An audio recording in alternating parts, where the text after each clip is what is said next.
Last night, 3 more teams staked their claim to play in October. Open fireworks. This is something very special. The Diamondbacks are the National League Western Division champions. As we head into the final weekend of baseball's regular season, the wild card races are getting real interesting. Boston's epic September collapse has left them only 2.5 games up in the AL wildcard. Now, the reeling Red Sox face their hated rivals in one of the biggest games of their season. It's Red Sox versus Yankees, and you best believe the AL East champs won't be looking to lend any helping hands to Red Sox Nation. While in the NL, it's been not so hot in Atlanta. After a collapse of their own, the Braves find themselves in a dogfight with the St. Louis Cardinals for the NL wild card. We'll keep you updated with all the playoff-impacted games, because Fox Saturday Baseball starts right now. Welcome to the Chevrolet pregame show on Fox. We are in waterlogged New York, which is at least dry for the moment. Rain washed away the series opener between the Yanks and the Red Sox last night, but Boston actually extended its wild card lead. Losses by the Rays and the Angels gave the Sliding Sox a 2.5 game cushion in front of Tampa Bay, 3.5 in front of LA. Hi, everybody, and welcome to Yankee Stadium. I am Chris Rose, and this is Fox Saturday Baseball. Now, coming up in just a bit, most of you are going to stay here in the Bronx to see if the Yanks can put a serious dent in Boston's playoff aspirations. But what's in it for the Yankees? Earlier this week, they won their 17th AL East crown, but they have bigger dreams of course, capturing the best record in the American League and having home field advantage throughout the playoffs. But let's get things going with a big and a historic night in baseball last evening. For only the second time overall, and the first time since October 5th, 1985, 3 different teams clinched division crowns on the very same night. We start up in Milwaukee, home of the now NL Central champion Brewers. Ryan Braun, he wasn't even alive the last time they won a division championship. That was 1982. They took home the AL East. His 3-run shot, his 32nd of the year, gave him a 4-1 lead over the Marlins. John Axford closes it out. And do they know how to party in Milwaukee? They do, because they watched the Cardinals lose to the Cubs on the big screen. They are your NL Central champions. Move on over to the NL West, where the Diamondbacks have gone from a 90-loss season to a 90-win one. Down 1-0 to San Francisco in the 7th. Chris Young with a run-scoring double. Then an inning later, the fine rookie Paul Goldschmidt, a 2-run triple as it trickles past Carlos Beltran. And then J.J. Putz, part of that rebuilt Diamondback bullpen, gets Aubrey Huff to fly out. Arizona, from worst to first, you got a party and then you got a pool party. Why not? They're off to October. And what about your defending American League champion Texas Rangers? They get a home run off the bat of reigning MVP Josh Hamilton for the 6th time in the last 10 games. And Chris Gentry, his first big league homer, doesn't even leave the yard. It's an inside the park job. The Rangers watch the Angels lose on the big screen. They are back-to-back American League West champions. So that means right now the only playoff spots up for grabs are the wild card in each league. We talked about the American League and the Boston Red Sox leading the way. Over in the National League, the Atlanta Braves, they have a 3-game lead with 5 to play going into action this afternoon. They were in our nation's capital, and obviously the Nats, nice and relaxed. You can just ask Jason Worth and Mr. President. Early going, Michael Bourne with a shot to center, but look at Rick Ankiel, the former pitcher, chasing it down. And then offensively, Danny Espinosa. A little 2-run bingo. That gave the Nats a 3-0 lead. They go on and win this one. 4-1 is the final. So the Cardinals with a chance to make up some ground hosting the Cubs. Early going, Alfonso Soriano put Chicago up 1-0 with an RBI single in the first. Stayed that way until the 9th. Bases loaded, 2 outs, 3-2 pitch, the walk to Ryan Theriot, the former Cub. And then Carlos Marmol uncorks the wild one. The Cardinals win it in exciting fashion, 2-1 the final, so they are still alive in the NL wildcard chase. In fact, if you take a look at the standings, Atlanta now has a 2-game lead over the Cardinals with 4 to play.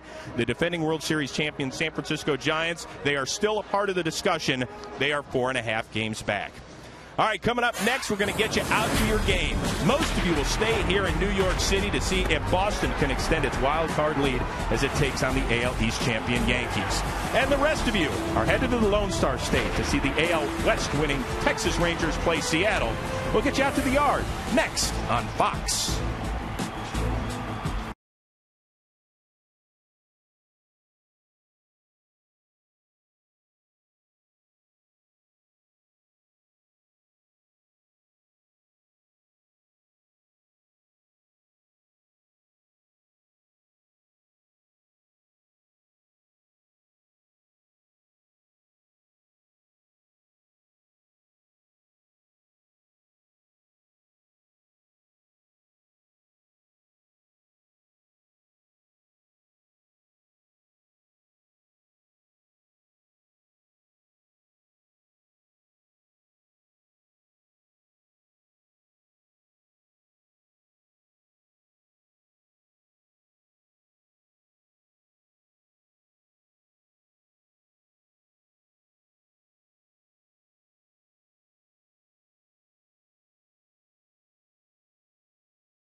Of the regular season, the visiting Boston Red Sox and the homestanding New York Yankees. A glance at the pregame AL wildcard standings board.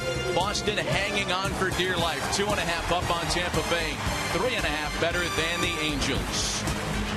Welcome inside the broadcast booth at Yankee Stadium. Matt Vasgersian for the New York Yankees, having sewn up a division title earlier this week. This season marks the 16th time in the last 17 years the Yankees will be playing into the fall. All seems to be right in the Bronx. Same cannot necessarily be said for the Boston Red Sox. As I welcome Tim McCarver to the telecast. Tim, we saw the standings down to 2.5 games in the wild card. Boston trying dearly to hang on. I think everybody knows the Red Sox story. They were bad the first 2 weeks of the season, bad for the month of September, but the best team in the American League for the middle 4 months. The problem is, how do we relive the middle 4 months these last 6 games of the season? Trying to avoid a historic September collapse are the Boston Red Sox, and the nation will hope that the math outweighs the momentum and that their team built to win a World Series will in fact be moving on into the fall to at least get the chance. Tim and I are back with the starting lineups in the opening pitch next.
front of an excited full house here in the Bronx. Red Sox and Yankees playing after a rainout yesterday. Let's get you right to the Red Sox Taco Bell starting lineup. Taco Bell, think outside the bun. Little change today for Terry Francona, and it's Carl Crawford batting in the 2 spot, something apparently Carl and the skipper are both excited about. Dustin Pedroia moves into the 3-hole. Ortiz, Gonzalez, and Mike Aviles, who's been something of a savior, he bats number 6. Marco Scudero, Josh Reddick, and the switch hitting catcher Jared Salto Lamacchia rounded out as they'll take swings against the 2-time All-Star Freddie Garcia, who has not gone through a terrific September after being so good for much of the season. Garcia making his 25th start of the year here this afternoon as we take a look, Timmy, at the Sprint pitcher profile for the veteran right-hander. Well, I guess you could use that first point as a question. Surprised he's still here? Well, in a sense, surprised that Bartolo Colon's still here? Yep, same thing. Freddie rarely breaks 87. A little bit of this, a little bit of that. And Joe Girardi, I think, sums it up when he said nobody in the American League as a pitcher has an idea about the aggressiveness of hitters any better than Freddie Garcia.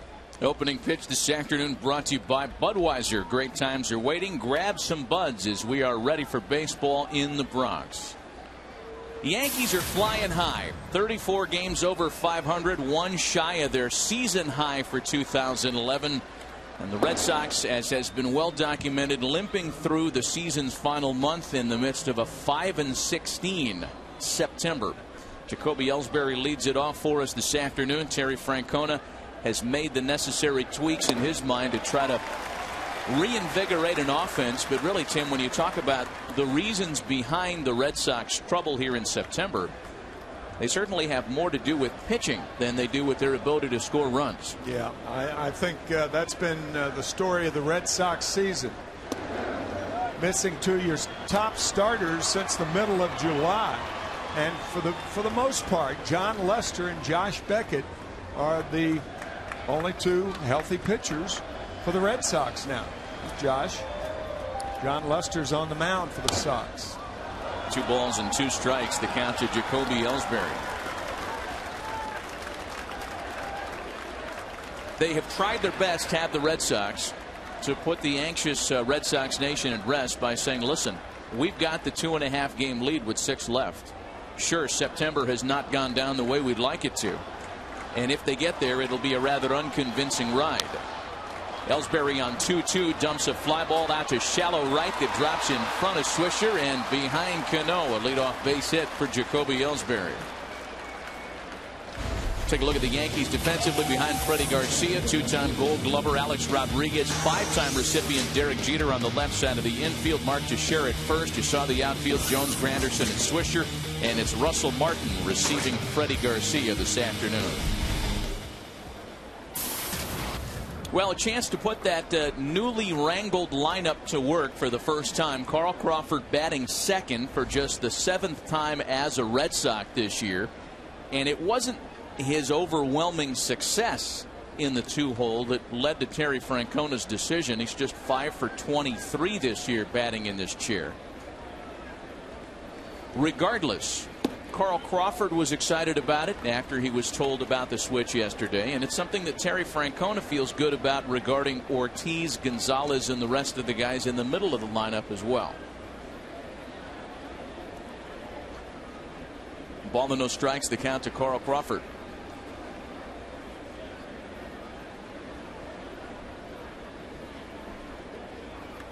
A quick check of Ellsbury, and that 1-0 pitch is fouled away.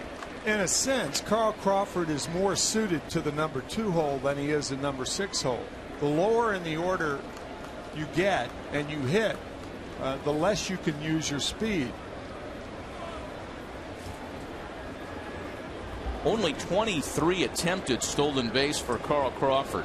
And when you're looking at his line and doing some quick comparisons between his past few years as a Tampa Bay Ray, beyond the batting average drop, the attempted number of stolen bases declining really grabs your eye.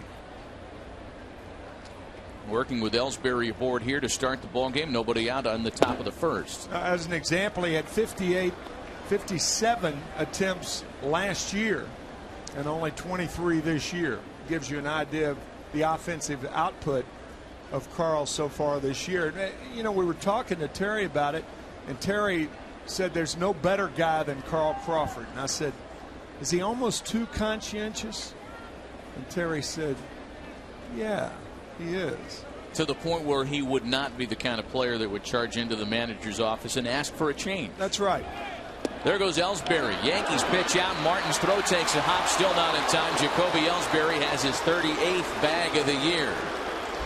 Good tag by Derek Jeter. That in-between hop. The pitch, a good pitch on which to throw for Russell Martin. Ellsbury just in there.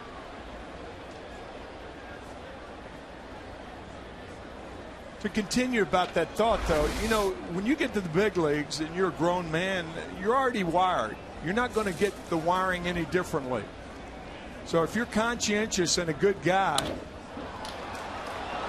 just foul and right, like Carl Crawford is, one of the more respected guys in the American League, you're not going to change that. So you're not going to go wolfing to the manager, as you said, and say, I want to hit second, and I mean it because I'm on the first year of a big contract. He's just not that type of guy. But he is in the right slot, I think, hitting second this afternoon. Full count to him, 3 balls and 2 strikes, trying to pick up an early run. Ellsbury in scoring position with nobody out here in the first. Popped him up into shallow center. Cano tracking it from second base, and that's the first out of the ball game.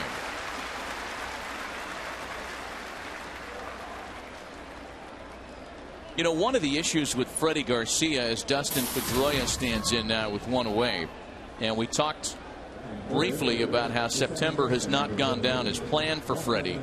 One of the issues has been the home run ball, something pitching coach Larry Rothschild is aware of. 2 home runs allowed by Garcia in each of his last 3 starts, and that comes on the heels of a very stingy period in which Freddie didn't allow anything close to a home run.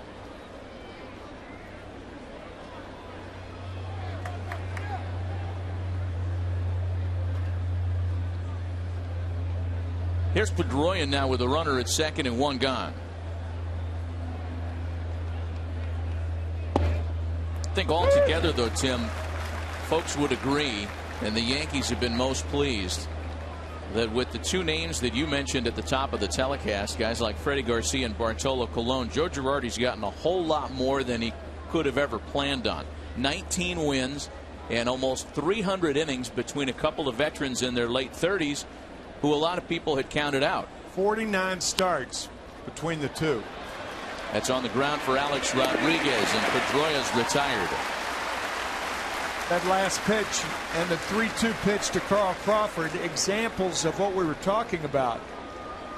How Freddie Garcia plays to the aggressiveness of the hitters. He throws pitches off the plate and pitch just off the plate inside, and Pedroia grounds out.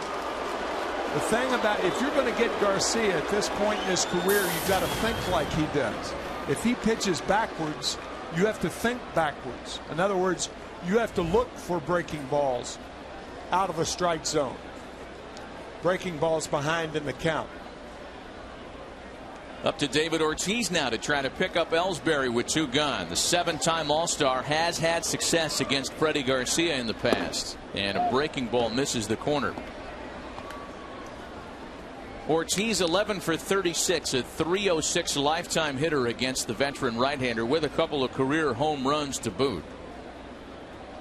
And a modified shift employed for Big Papi by the Yankees.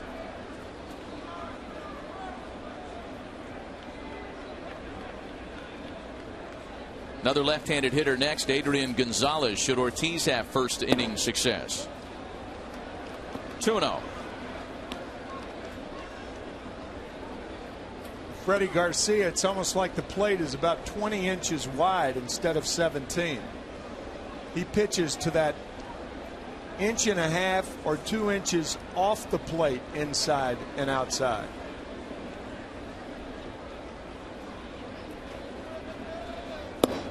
Taking all the way, a strike, and it's 2-1. You know, Joe Madden had a great line on Freddie Garcia earlier this summer. As you see Ortiz taking a look. after a win against Madden's Rays. The Tampa Bay skipper said Freddie Garcia out-veteraned us today. It's a good line. He can do that. Out of the stretch, his 2-1 home. 3 balls and a strike. Again, Adrian Gonzalez waiting next, and what's ailed the Red Sox in September has certainly not been the fault of the 2 big left-handed mashers in the middle of the lineup. Both Ortiz and Gonzalez over 300 in this final month of the season.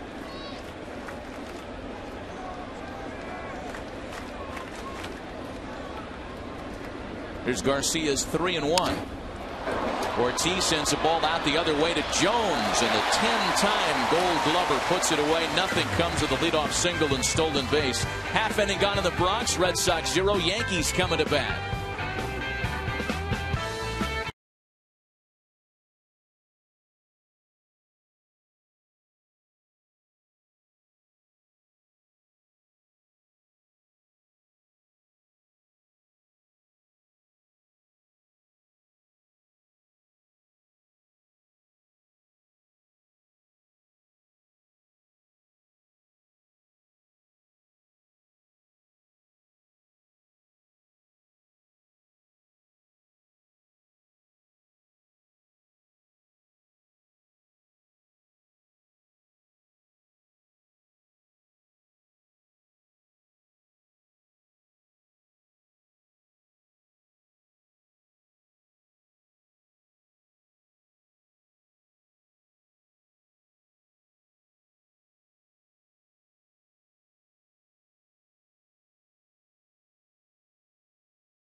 Start of the regular season, and this is the Yankees Taco Bell starting lineup that'll face him. Taco Bell, think outside the bun. Derek Jeter's been red hot since July 4th, coming off the DL. He'll lead off again this afternoon. Curtis Granderson, the MVP candidate, has hit safely in 4 straight.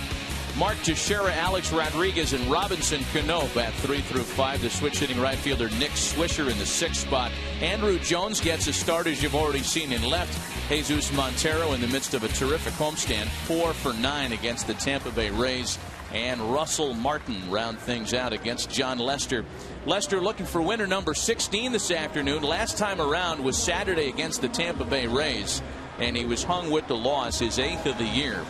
Still a good season for John, the only American League starter to have won at least 15 games in each of the last 4 seasons. So Derek Jeter ready to start things out against him. The Yankee captain and 12-time All-Star will get it started here in the bottom half of the first. Jeter, Granderson, and Teixeira against John Lester.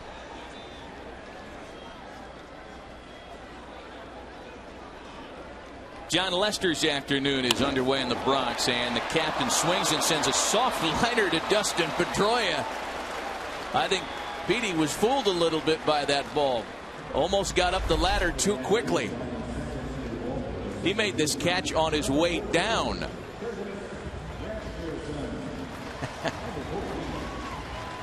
One pitch and 1 out for John Lester this afternoon. So that'll bring up Curtis Granderson now, who has again hit in a modest 4 straight. Terrific numbers for Granderson in a breakthrough MVP candidate type year. 41 home runs, 119 runs batted in, both career highs.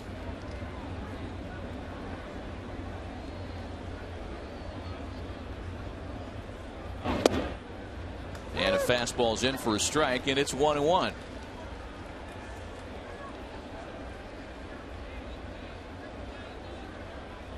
We've already talked about how John Lester and Josh Beckett have had to hold up almost the entire rotation down the stretch for Boston. And you almost forget about what they looked like on opening day. Some people were talking about the Red Sox having the best rotation that they've had in years as Granderson goes after the curveball in the dirt. Lester, I was going to say Beckett, but Lester looks like he is on today, a twofold purpose of winning today and in the process getting ready for next Friday to play either the Detroit Tigers or the Texas Rangers. A cutter on both sides of the plate. That's his standard equipment, and you did excuse me with that first hitter of this inning while I visited with the Maris family, did you not? I didn't notice you were gone. What now? What? Ooh, that was good. Mark Teixeira with you gone. In other words, take any time you want. No, of course. It was just a warm feeling of seeing Roger Maris and Roger Maris's widow, Pat, and the 6 children that I haven't seen in a long, long time. Absolutely indulge you in that moment. And the Maris family here, because the Yankees held a special ceremony before the game to honor the 50th anniversary of the record-setting home run number 61 back in 1961. A nice moment. 2 balls and a strike to count to Mark Teixeira. When only 23,000 people showed up at the old Yankee Stadium to see that game. Roger hitting number 61 off Tracy Stallard. Ball and 2 strikes to count to Mark Teixeira here. You know, you compare that with the kind of fervor that was here in New York in July when Derek Jeter recorded his 3,000th hit. Maybe it's because there's more media awareness on such milestones. None of that slips by folks anymore. No. Same can be said last year when the man on deck, Alex Rodriguez, was approaching his 600th home run.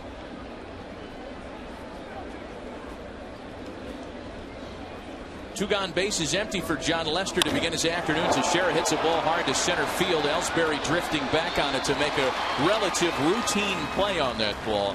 And the side is retired in order. To the second, scoreless in New York.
Relay is sponsored by Taco Bell. Think outside the bun. And by the makers of new Bayer Advanced Aspirin, the official pain reliever of Major League Baseball.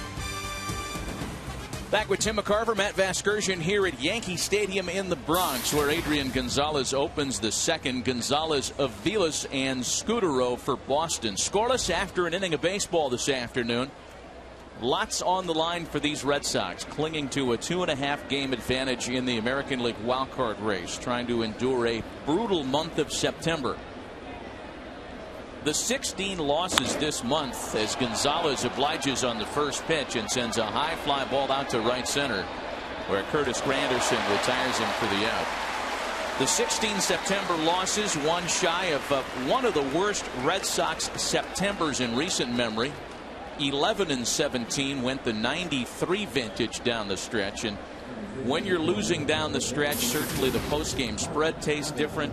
The hotel pillows aren't as soft, and there's the inevitable discussion of discord between the manager and the GM. And in this case, that latter report came out yesterday. The fact that perhaps there is some consternation between Theo Epstein and Terry Francona, a pair that have worked so well of late. FoxSports.com's Ken Rosenthal joins us this afternoon. Kenny, any additional perspective on those reports? Well, Matt, Theo Epstein yesterday said there is no disconnect between him and Francona, that they are on the same page. And really, there is no outward sign of tension. I was in Francona's office alone with the two of them yesterday, and Theo was joking about the whole thing. But still, if you're Francona, this talk has to be unsettling. If the Red Sox fail to make the postseason, even if they go out early in the postseason, it's certainly a possibility that Francona would be fired. Could be ownership's call and not Epstein's. Hey, guys, we know this. Boston's a volatile market. This is Francona's 8th season. It's certainly possible that his tenure is running its course. Kenny, thanks. I don't, Jimmy, I have a hard time trying to get my head around this from no more perspective than that of a fan as to how any of this can be pinned on the manager. Utterly ridiculous, in my view. There's Marco Scutaro after a quick 3-pitch strikeout to Mike Aviles. 2 gone, bases empty here in the second. And if there is a disconnect with the team reeling as they have been, they've won only 1 game in the last week. Isn't this the time that you connect, not the other way around? Look at Derek Jeter. Continues to sip off that fountain of youth. A terrific play, vintage 1996. It keeps it scoreless.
Chevrolet is sponsored by Budweiser. Great times are waiting. Grab some buds.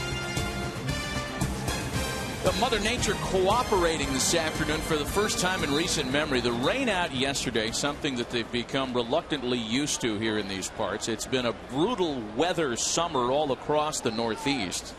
Alex Rodriguez leads things off in the second against John Lester. But last night's rain out here at the stadium, the 9th of the season endured by the Yankees, A team that has had 22 games this year affected in some way, shape, or form by rain. It's amazing. Joe Girardi just can't get over it.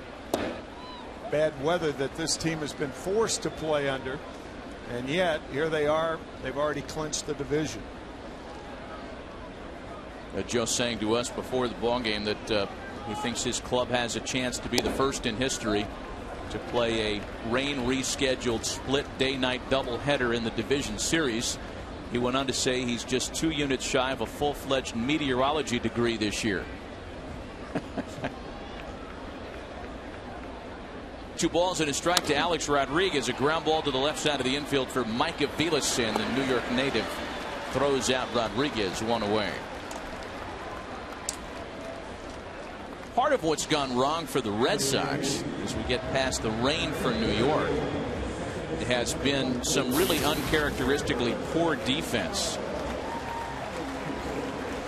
17 errors in their last 11 ball games as Robinson Cano stands in now with 1 away. And to that, Terry Francona has admitted it's been a combination of having to play people out of position and guys pressing down the stretch. If not pressing, now think about it. When your pitching goes bad, that means the opposition's hitters are hitting the ball harder. When they hit the ball harder at guys, the chances of them making an error, bobbling a ball, or what have you are much greater. So the better your pitching is, the opposition doesn't hit the ball as hard as it normally would. So if your pitching's bad, normally it would follow that your defense is going to be bad. Ball and a strike to count to Robinson Cano. Yeah, that all stands to reason. I mean, it might sound like a very kind of basic view of it, but it certainly makes sense. That passes the smell test. And the 1-1 home to Cano is hit hard into the hole in left field. Robinson Cano just keeps on going in the midst of an MVP caliber season. So with 1 out and 1 on, we check in with Chris Rose. All right, thank you, Matt. Of course, these two franchises, they'll be forever intertwined, and that includes when fans on the respective sides want to complain about high-priced free agent pitchers that they feel have underdelivered, namely John Lackey for Boston, A.J. Burnett for the Yankees. If you listen to a lot of the talk show fodder out of New York and Boston, a lot of people are saying, well, can we trade Burnett straight up for John Lackey? When you look at the numbers, they're obviously ugly. That includes the contracts. So we asked today, a John Lackey for A.J. Burnett trade would be good for New York, good for Boston, good for both, or good for neither. Simply log on to foxsports.com and vote away. And also, if you want to expand a little bit on that, you can. Just hit me up on my Twitter handle, @ChrisRose. I know it's very creative. Also, hashtag SoxYanks. Remember, only 140 characters need apply on that one, Matt. I'm glad you specified that, Chris, because I know nothing about the world in which you live. I'm merely renting that space as a fellow 40-year-old. 1 out, 1 on as Nick Swisher checks his swing on a ball in the dirt. A ball and a strike now. The count to the switch-hitting right fielder. This is it to review, folks. Log on to foxsports.com. Get on to Chris Rose's Twitter account. Send him a tweet. I think that's the proper vernacular. And that's my vote. Tim is making his choice. Good for Boston. Therefore, you don't make the deal if you're the Yankees. John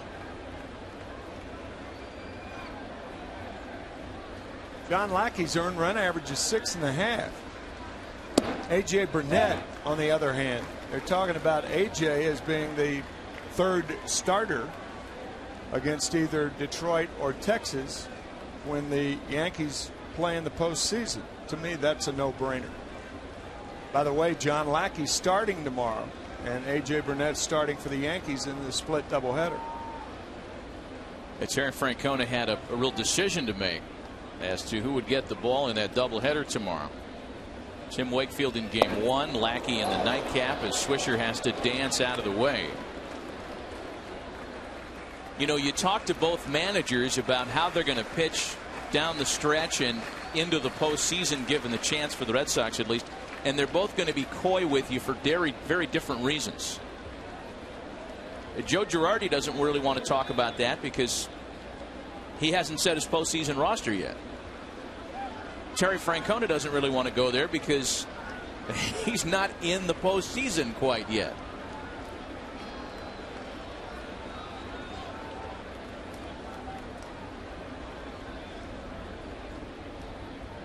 Three balls and a strike to Nick Swisher. And there's ball four.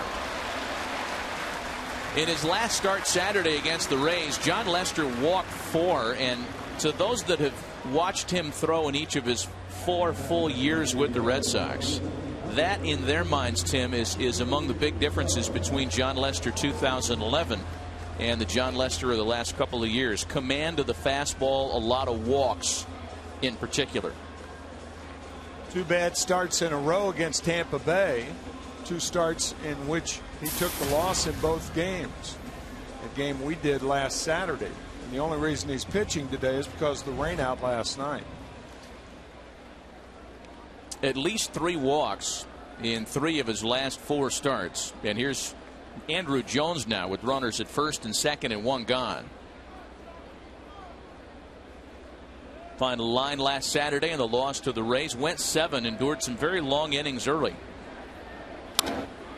Jones wraps it to shortstop. Scudero to second.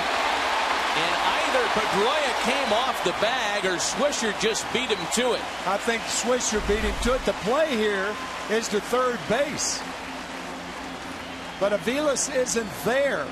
Aviles, the third baseman, wasn't on the bag. If Aviles breaks right to the bag, the play is to third. Swisher beat the play easily at second base. Pedroia was on all the way. But that play is to Aviles at third base. I think the inexperience of Aviles as a third baseman showed up on that play because he had no idea where Scudero was going on the play. Now the Yankees have the bases loaded. But I think if they go right to third, they have Cano. Cano, Swisher, and Jones aboard for Jesus Montero, the young DH this afternoon, who's had a big homestand, 4 for 9 against the Tampa Bay Rays. He had a 3 for 3 afternoon in the series finale with Tampa.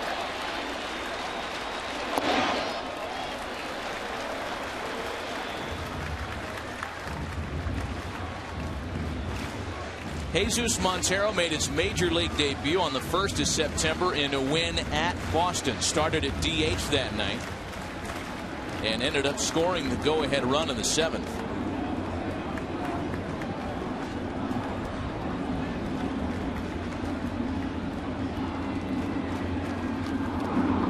And is in front, 2 balls and no strikes. Watch Mike Aviles, the third baseman. He kind of gives up on going to third base, thinking the throw's going to be to second. If you dart right for the bag, you've got to play at third base. But the play went to second too late. It's part of the equation we talked about earlier. The Red Sox uncharacteristically bad defense, and in the case of Mike Aviles, a guy that's played most of his career in the middle of the diamond, having to play third base in the absence of Kevin Youkilis. Well put, you're right. You see the Yankees have feasted with the bases loaded this year, a major league leading 9 grand slams for the year.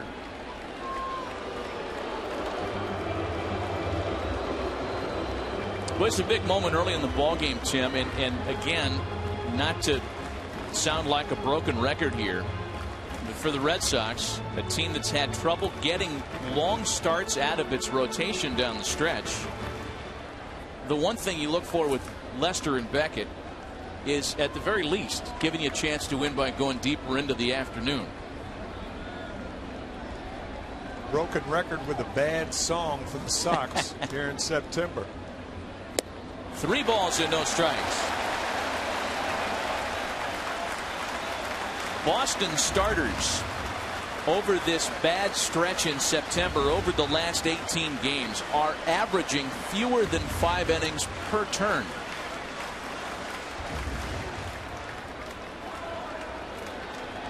Lester in this early jam, bags full, a 3-0 count to Jesus Montero with only 1 away. 3-1 now. Montero spent most of the season at AAA Scranton Wilkes-Barre. Hit .288 on the farm this year, 18 home runs. Did nothing to change his status as the player that Baseball America magazine designated as the Yankees' top farmhand. And a base hit into left field. The Yankees are the first to score this afternoon on an RBI knock by Jesus Montero. Joe Girardi telling us that you forget he's 21 years old and he's going to make the postseason roster. That's not official. But how can you keep him off the way he's been hitting? Over 300 with 3 home runs. Whacks one to left to put the Yankees on the board. RBI number 9 for the rookie prospect. Pitching coach Kurt Young comes out for his first visit. One left-hander to another. So Marvin Hudson out to break up the discussion. Tim McClellan, the crew chief, working third base this afternoon. Hudson behind the plate. Brian Runge and Ted Barrett, the rest of the crew.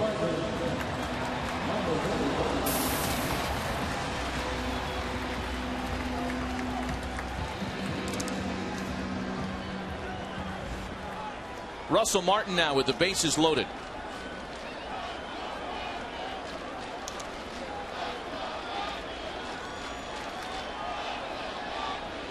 One in, one out. It has been a comeback year for Russell Martin from a very serious hip injury last year that some thought may cost him a career. With the bases loaded, Martin with his 17 home runs and 62 runs batted in his back pocket with a chance to pad the early lead. That's some of the carnage on the Boston starting staff we discussed a moment ago. Line to left. Crawford coming on. Can't make the catch. Swisher scores easily. Andrew Jones being waved in. He'll score without a play. 3-0 Yankees.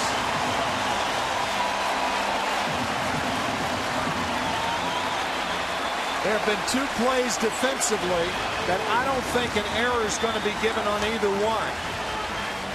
Mike Avila's not covering third, and this ball where Crawford has a long way to run for it, but that ball's got to be caught. And if it is caught, Andrew Jones is a dead duck at second base because he was already on third. Swisher goes back to tag up. Watch this. Right around third base. Swisher goes back to tag. Jones had thought the ball was going to fall off the glove of Crawford. Jones and Swisher score. Scored officially is a 2-run single for Russell Martin. 3-0 Yankees. Runners at first and second. Still only 1 away for Derek Jeter now. The 7th Yankee to come to the plate in the inning.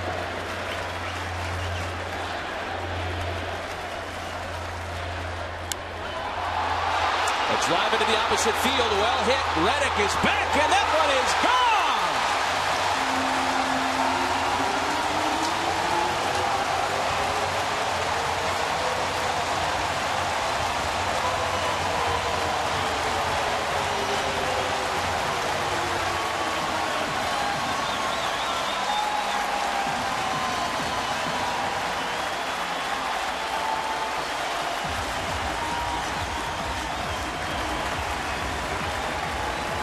The resurgent captain continues his second half push. 3-run shot makes it 6-0 New York. All of Derek Jeter's critics earlier in the season are hiding under a rock somewhere, a big rock. They've disappeared. You never hear from them. What's happened? Lots of open lines on the talk shows. Is that what you're saying? Oh yeah, baby. Curtis Granderson now. Remember that first month and a half of the season? Derek Jeter's range is poor. He's not playing well. And since coming off the disabled list on July 4th, batting .335. Early bullpen activity behind John Lester, veteran right-hander Scott Atchison. And John Lester could be out of the inning with only 1 run scored, if that. But this is a nightmare scenario for the Red Sox early on.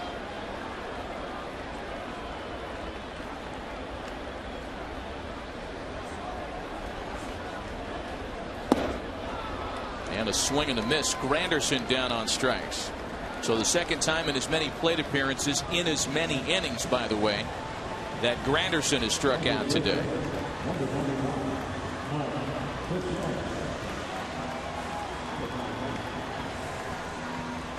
Mark Teixeira, the 9th Yankee to come to the plate in this very productive second inning today.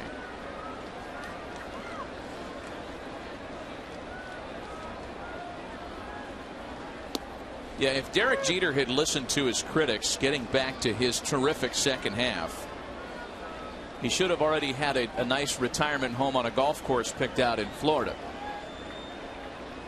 Or as they refer to St. Petersburg, across the bay from where the Yankees train, as St. Jetersburg.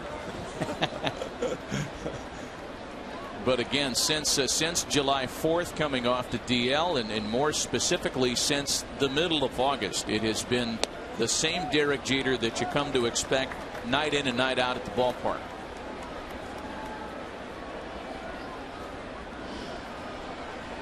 .335 since coming back off the DL. And looking forward, one of the great postseason performers in the game's history. And Derek Jeter taking part in the ceremony before the ball game, honoring Roger Maris and his family. That's the bat used for number 61 in '61.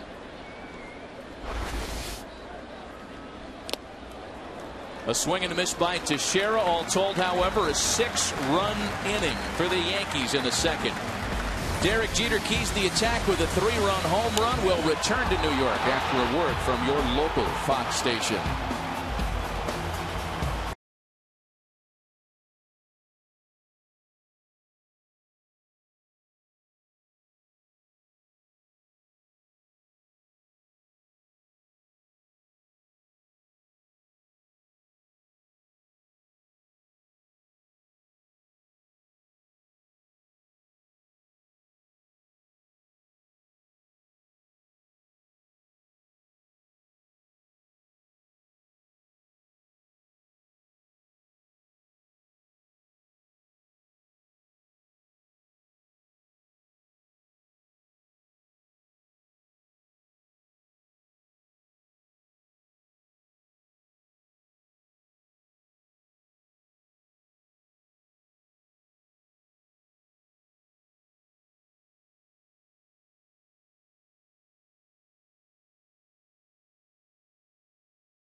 Process for the Red Sox of trying to come back in this one. Still plenty of baseball left, as the broadcasters like to say. Reddick, Saltalamacchia, and Jacoby Ellsbury here for Boston. An early 6-0 advantage staked to Freddie Garcia.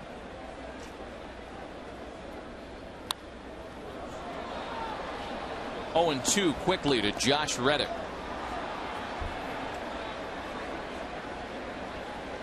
Well, Garcia has allowed the leadoff single and then gone on to retire the next 6 he'd face.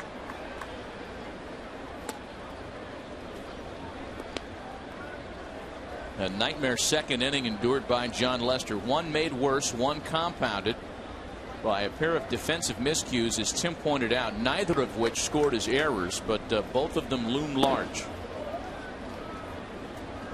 One, a mental error on the part of Mike Avila's not covering third base. The other, a physical error in my view. I think that ball is not a single, but an error on Carl Crawford. I mean, that ball's got to be caught, and if it is, then the Yankees are held to 1 run. Still 2 balls and 2 strikes to Josh Reddick. Now the 6-run second, a terrific opportunity for Freddie Garcia. We had talked about the home runs that he had allowed in his last 3 starts. That's 7 home runs in his last 14 innings leading into the day. But pitching with the luxury of a 6-run advantage early as Reddick sends a fly ball into center. With 1 gone, we check in with Chris Rose for a DirecTV game break. Matt, the St. Louis Cardinals still in the thick of the NL wildcard chase, but down early to the Cubs after the Alfonso Soriano single. It stayed 1-0 to the 9th. Bases loaded, 2 outs, 3-2 pitch, a little bit high to the former Cub Ryan Theriot. We're tied, and then Carlos Marmol uncorks the wild one. The Cardinals come back with 2 in the 9th to win it 2-1. Remember, to see every baseball game the most in HD, it's 1-800-DIRECTV. With that win, coupled with the Braves' loss, they're just 2 back in the wild card chase. Matt and Tim? Chris, thanks. 1 gone here for Jared Saltalamacchia. Check of that National League wild card standings board. The Giants were a little bit more relevant after a loss to the Diamondbacks yesterday. A big series happening in Phoenix this weekend. A lot of folks thought that San Francisco had an opportunity after they had won 8 straight, a streak that came to an end this week, to maybe get right back in at full bore with that weekend opportunity in Phoenix. Then they had the tough series with the Dodgers, and the Giants are clearly, Tim, on the outside looking in here in the final weekend of the season. When you're reeling like the Red Sox or reeling like the Atlanta Braves, it is so hard to forget games. Or the Cardinals the other night. With a 4-run lead in the top of the 9th inning, the New York Mets score 4 from nowhere. Score 6, actually, to not only tie it, but to take the lead on a base hit by Tejada, their fine shortstop, and win that game 8-6. That was the last game in St. Louis. That would have made it 1. After the game, it was 2. They were 2 back of the Braves. And then they got it to 2 again last night. But it's so hard to forget. And that's what Terry Francona and some of the young players are learning with the Red Sox. The older players know it. Ball and no strikes to count to Jacoby Ellsbury. Boy, it has been a brutal month any way you slice it for the Red Sox. Outscored early, outscored late. Bullpen starting staff without a guy like Kevin Youkilis, who is so important to the makeup of the team. Vital.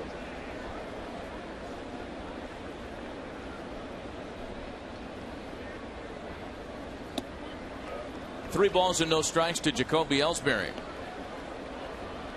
Desperation is a strong word, but when you hear things like maybe we could get Youkilis back out onto the field, he's got a sports hernia that will likely require surgery at the end of the year, hip, back.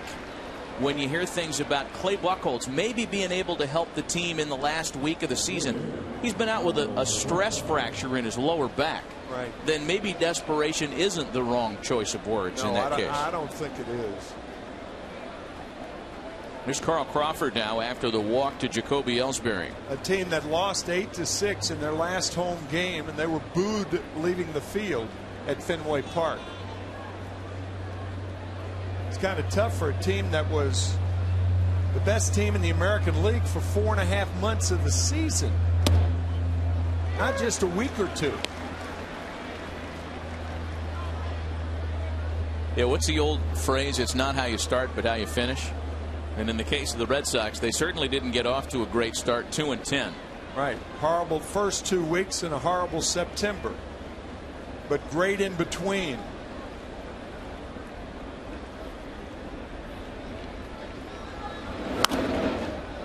Oh, and 2 the count to Carl Crawford. In terms of the rest of the American League wildcard picture, the Tampa Bay Rays, who are without question watching this one this afternoon, have Jeff Neiman tonight at home against Ricky Romero and the Blue Jays in St. Pete. Tampa Bay back 2.5 at the start of play this afternoon. And the Angels are also at home after losing to Oakland yesterday. They've got Jerome Williams today against Guillermo Moscoso and the Oakland A's. A's have given the Angels all they can handle this year.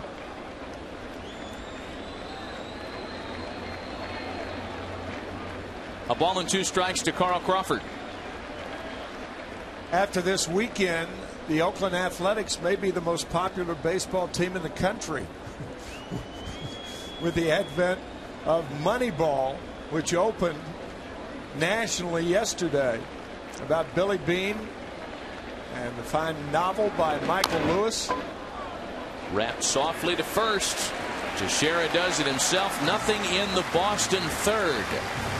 More Moneyball perhaps if we continue. Middle of the third at 6-0 New York.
Alex Rodriguez leads things off in the home half of the third. The Yankees on top of the Red Sox early on this afternoon, 6-0 with Chris Rose, Ken Rosenthal, and Tim McCarver. Matt Vasgersian here in the Bronx. Final weekend of the regular season.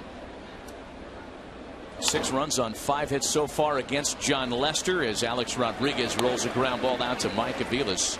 Now clearly with a doubleheader on tap for tomorrow, more than 2 or 3 innings is imperative for John Lester in particular. Ken Rosenthal joining us again here at the ballpark for more on that. Kenny, there are reasons beyond just the doubleheader for a long start being important today. Well, the problem that Terry Francona faces is this. As you say, Matt, you want Lester to go deep into the game to save the bullpen for the doubleheader, especially with Tim Wakefield and John Lackey starting. But on the other hand, if he goes too deep, he might not be in great shape Wednesday if the Red Sox need him to come back on 3 days rest for the season finale. So really, you talk about a desperate team, guys. Well, desperate teams create poor choices. Boy, and that's a choice that Terry Francona is faced with, and I think that if you were to ask him about it, he wants to win today. He'll worry about tomorrow. Yeah, but he's trailing by 6 in this run in this game. Is 6 insurmountable for the Red Sox? Well, no, because they have a good lineup. But that is an excellent point brought up by Ken. There have been some wild theories posed about how to maximize Lester and Beckett over the final 6 games of the season. Robinson Cano pops up. Scudero out from shortstop, and there are 2 away. There were also reports that came out of Boston during the week, Tim, that the Red Sox were actually kicking the tires on a 1-start rental. Saw that. Chris Capuano of the Mets. A very strange thing. But again, an example of how desperate they are. There's Nick Swisher now with 2 gone. And of course, the Boston media, which is notoriously thorough, that's the word choice I'm using. They have documented all during the week at just how the Red Sox swung and missed, if you will, in trying to bring in some pitching help before the deadline. It was on their radar. You can't have enough, right, as the old-time guy with the straw hat and the stopwatch is going to tell you. So they swung and missed at Rich Harden. That didn't work out after some physical issues. There were others that they had considered. The asking price was too high to get into the Ubaldo Jimenez sweepstakes. And at the time, in fairness to the Red Sox, they were not in the kind of pitching crisis that they're in now.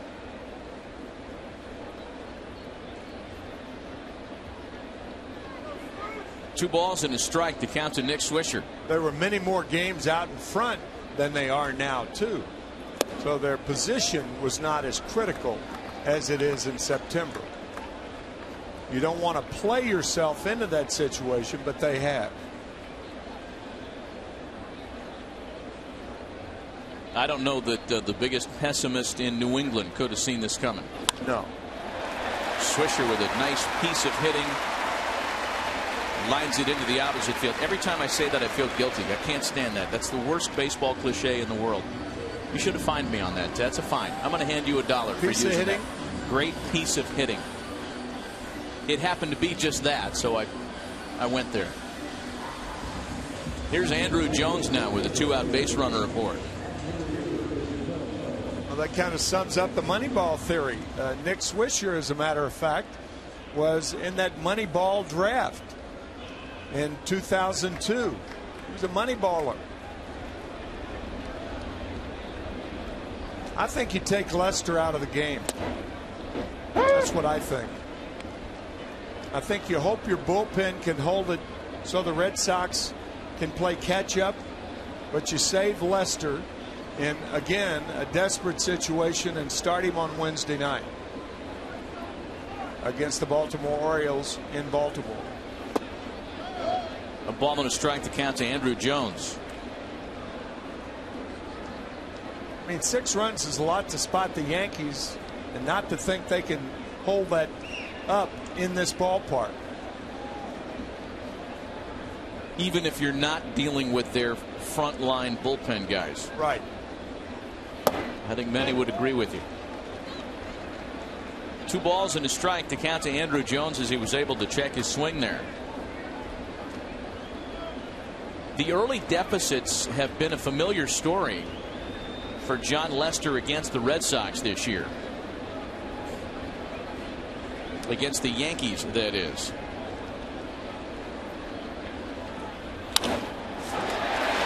Through that 5.5 hole, another base hit.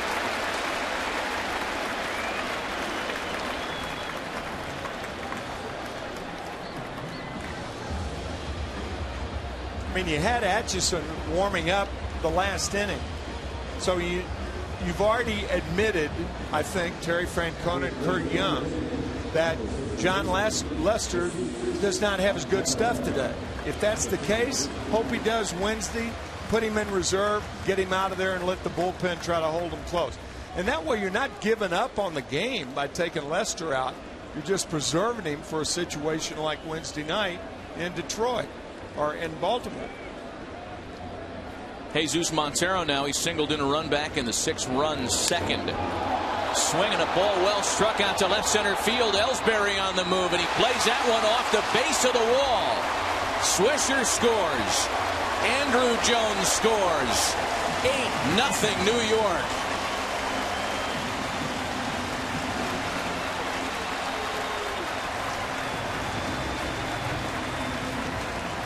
And maybe a decision for Terry Francona made a little bit easier. Yeah, I think so. Yeah, the deal was made right here with this hit. What a good-looking young hitter Jesus Montero is. So strong to be that young. So many teams wanted Montero in a deal. Brian Cashman said nope. Here he is, 2 for 2 with 3 RBIs in this game today. John Lester gone after 2 2/3.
Finished 3 innings this afternoon, 2 2/3, his shortest of the season, in which he allows 8 earned runs on 8 hits. His last 3 starts, Tim, an ERA up over 10, and he yields early this afternoon to the right-hander Scott Atchison. 2 runs are in this inning on the 2-run double by Jesus Montero. He stands at second with 2 gone for Russell Martin. 2 of those starts by John Lester, as we mentioned earlier, against Tampa Bay. Now here against the Yankees. Martin sends a fly ball out to left center. Crawford and Ellsbury are there under it, and that puts an end to the 3rd. 2 more for New York. We played just 3. It's already 8-0 Yankees.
See, get it faster with 4G. Rethink possible. And by Burger King, where you can enjoy the flavor of soft serve in several delicious combinations. Dustin Pedroia leads things off in the Red Sox half of the fourth. Boston in a sizable hole, 8-0 Yankees after the first 3 innings. Pedroia, Ortiz, and Gonzalez against the two-time All-Star Freddie Garcia.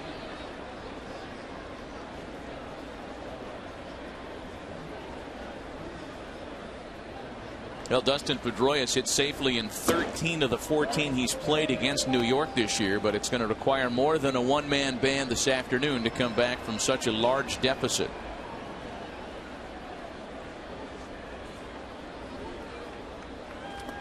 Out in front, as so many have been early on today.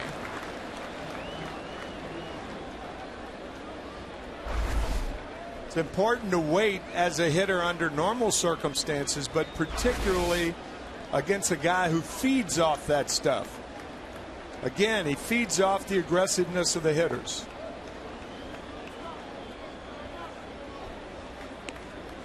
You know, for those that had not watched Freddie Garcia early in his career, he hasn't always been the finesse guy. No. That he is true. at this stage. That's right. Guy who pitched the clincher for the Chicago White Sox against the Houston Astros in 2005 to win the World Series for the Sox. It's a base hit for Dustin Pedroia, second base hit for the Red Sox this afternoon. Well, we talked to Joe Girardi between innings and asked him, in an ideal world, considering the big lead, how he plans on getting through the rest of this day with his bullpen. Well, we'll use it accordingly. I mean, that's what we have to do, because, you know, the one thing that we still have left to accomplish in the regular season is try to clinch home field advantage throughout the American League Championship Series. So I'm going to use it accordingly. Jesus Montero continues to impress, and as you told us, Joe, it's hard to believe he's just 21 years old. It really is, and you know, you look at what he's done so far, it's been very impressive, and especially off the left-handers, he swung the bat very well. Joe, thanks for your time as always. Best of luck the rest of the way. Thanks, guys. Double play goes 4-6-3, just like that. There are 2 away, and the bases are empty for Freddie Garcia in the fourth. And just to button up that thought, Tim talking about home field advantage and what the Yankees have left to accomplish. The Yankees' magic number to clinch home field in the postseason up to the World Series is 2. So a New York win and a Detroit loss today, as unlikely as the latter may seem with Justin Verlander on the mound, means that the Yankees clinch home field. Here's Gonzalez now with 2 away. And you set up to the World Series, because obviously the World Series will be started in the National League City because of Prince Fielder's 3-run home run, primarily in the All-Star game in Arizona. Brewers having clinched their first division title since 1982 yesterday. One of 3 teams to clinch on Friday night.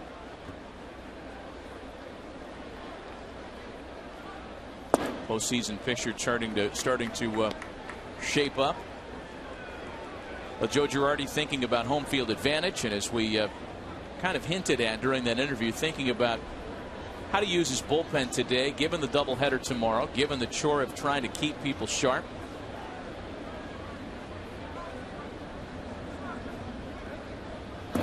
Ken Rosenthal on a little more as to what confronts the Yankee manager. Well, the biggest decision, Matt, is that number 3 starter. Who will it be? And I wouldn't rule out Freddie Garcia. Bartolo Colon, he is rapidly fading. A.J. Burnett, you never know what you're getting. Phil Hughes is going to pitch Tuesday for the first time in 15 days. But Freddie has endeared himself to the Yankees with his calmness and his fearlessness. Adrian Gonzalez dumps a base hit into the right field corner. Second hit of the inning, 1 on with 2 away now. The Bartolo Colon was so good for much of the season, and as Kenny hints, he has not had the kind of results he would like the last handful of starts he's made. But these are important assignments down the stretch for Garcia in particular, because there was some question about what he'd give them in the postseason, given the last 3 starts that Freddie had made, not good ones. They're all lining up behind the big left-hander. Here's Mike Aviles now.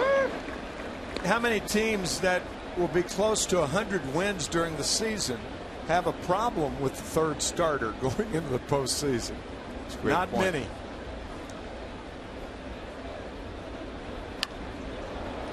Because obviously, if they had a problem, they wouldn't win that many games. There's always got to be some hand-wringing around this uniform, right? And really, the team has put together a fantastic season. Going back to the postseason, 100 wins, as you mentioned. Avila's tried to check his swing but went around. So 2 hits, nothing on the scoreboard to show for it. Played 3.5. It's 8-0 Yankees.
Chevrolet.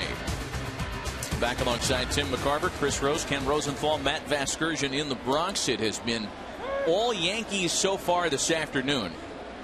8 runs on 8 hits. They've chased John Lester after just 2 2/3. And one of those largely responsible, Derek Jeter, leads things off in the 4th.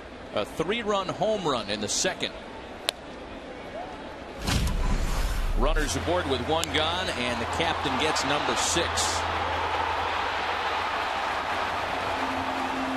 That's where they like to fly in this ballpark, especially in the afternoon, out to right center. I thought Joe Girardi made some interesting comments, Tim, and sometimes you don't hear a manager fess up to something that is true like this statement, but Joe talked very bluntly this week about how home field advantage is so important for the Yankees because they are built for this ballpark. As Jeter lines out to right. More on that thought as we continue. First, we check in with Chris Rose for a DirecTV game break. Mad across town, the Mets, they've never thrown a no-hitter in their history. R.A. Dickey has one going in the, well, all right, till then. Shane Victorino broke it up. He gave up just a run on 3 hits. Then David Wright, tough year for him physically, but it's a run-scoring double. Mets beat the Phillies, who have now lost 7 straight since clinching their 5th straight NL East crown. 2-1 your final. Remember to see every baseball game the most in HD. It's 1-800-DIRECTV. Guys? Chris, thanks. Here's Curtis Granderson with 1 gone. The 2 New York ballparks, Tim, built and opened in the same years. One has a team that plays perfectly to its environs, and that's the Yankees, and the other is threatening to change its confines to better suit its team.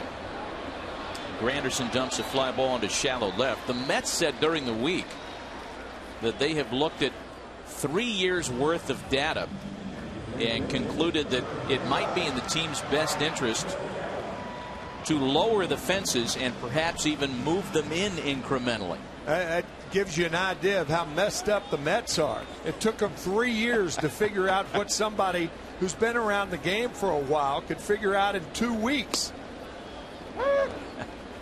Here's Mark Teixeira with 2 gone.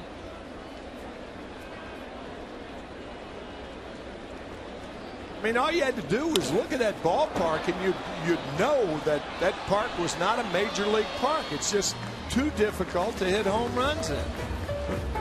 Scott Atchison gets the Yankees in order in the 4th.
Bottom of the order in the top of the 5th inning for Boston. Scooter O'Reddick and Salta Lamacchia against Freddie Garcia, who has been buoyed by 8 runs of support this afternoon.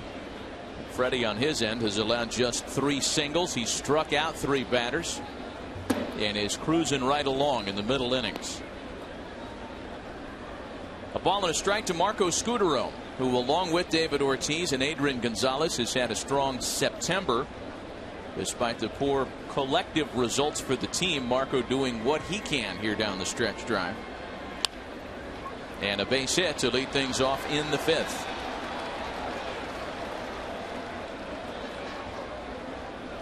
A reminder, this October the American League's best teams will look to their brightest stars to see which one will become the hero that leads them into the Fall Classic. Legends are born in October, and our exclusive coverage of the ALCS begins October 8th only on Fox.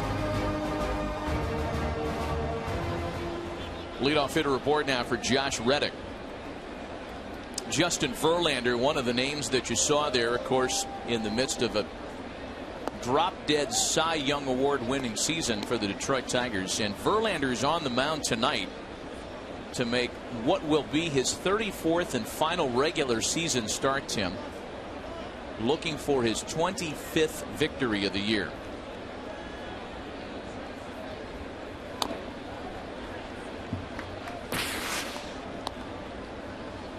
He's my MVP. Really? Yes. You know, a lot has been made of some people who do not think, in fact, a lot of people in baseball, in and around baseball, who do not think a pitcher should be an MVP. If that's the case, take it away. 2 balls and a strike to count to Josh Reddick. Well, I think just put in the rules that a pitcher can only win a Cy Young award. However, if he is eligible to win an MVP award, then he should be included in the voting, regardless of what people think about whether pitchers shouldn't be an MVP or not. I mean, the way I look at it, if the guy's the most valuable player on his team, regardless of what position he's in, just because that other position is a pitching position and they have their own award, the Cy Young Award, well, then take it away from the writers and not allow a pitcher to be an MVP. But as long as he's allowed, why not?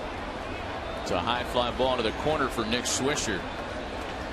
Well, Ken Rosenthal's latest entry on FoxSports.com cites a growing sentiment for Verlander and the MVP award. And since we've got Kenny with us here at the ballpark today, we'll go right to the source. Kenny, the latest on what you see as the MVP race, given you are an accredited voter in the process. Well, Tim is exactly right. The ballot explicitly states that pitchers are eligible, so you have to give Justin Verlander the strongest possible consideration.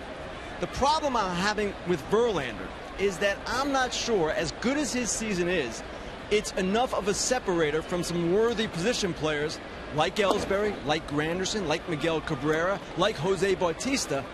And that is what you have to struggle with as a voter, and it's really difficult, guys, because obviously Verlander is deserving, but there are some everyday players that are quite deserving too. Well, Kenny, you talk to a lot of your contemporaries in this process. I mean, are you citing by example conversations with other voters that lead you to believe that Verlander might be a stronger candidate today than he was a week or so ago? Well, a number of my colleagues have written that they are leaning toward Verlander, and a lot of the talk about him has been an attempt to justify his inclusion in the process, which of course shouldn't even be a discussion. He is eligible, he is worthy, he will be on most everyone's ballots, if not all the ballots. Question, Matt, is where you put him. 1-1 pitch home to Jaron Saltalamacchia, misses to make it 2-1. It's a terrific discussion to talk about in the abstract, but when you get into the actual names involved, that guy's hit 41 home runs, Curtis Granderson. That guy, Jacoby Ellsbury, has been at or near the top of just about every American League offensive category you can fathom this year, along with his teammate Adrian Gonzalez. It's not like it's a weak field among the position players. No, I agree with that. In fact, Ellsbury could lead the major leagues in total bases. How many times does a leadoff hitter lead the majors in total bases? The last time it happened was when Bobby Bonds did it for the San Francisco Giants back in 1973. So you're right, there are many, many other candidates. I just think Justin Verlander has, I don't think he'll win by a large margin like Bob Gibson did in 1968 or Denny McClain did in 1968. But I think more consideration should be given Verlander instead of Justin just being dismissed. I think the only thing we can say with certainty regarding any of these postseason awards as Jacoby Ellsbury stands in is that Justin Verlander has already won the American League Cy Young Award. Oh, yeah. In fact, right. I dare anybody to try to make a case for anybody other than Justin Verlander.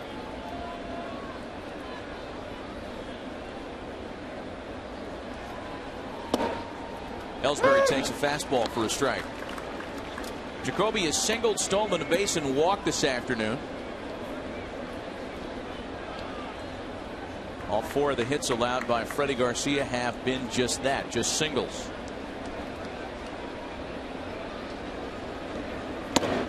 Well, of the last 5 American leaguers, Tim, to win both the MVP and the Cy Young Award, one of them was a Tiger, Willie Hernandez, back in the World Series year of 1984. Doesn't happen very often when the twains shall meet. And a base hit back up the middle. Jacoby Ellsbury's been on base in all 3 of his plate appearances this afternoon.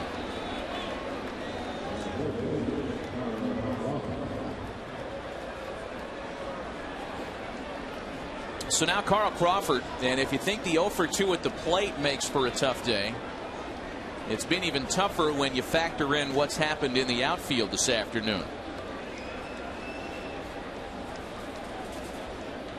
Coming up short on a ball that certainly looked catchable to most. That led to a big 6-run inning in the second.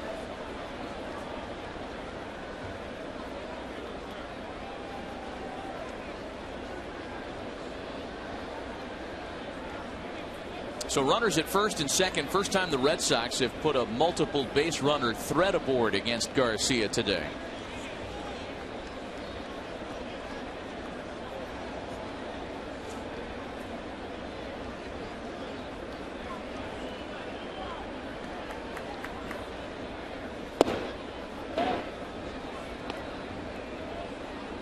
It's certainly not ranking in the flattering category when you hang the 5 and fly on a starting pitcher.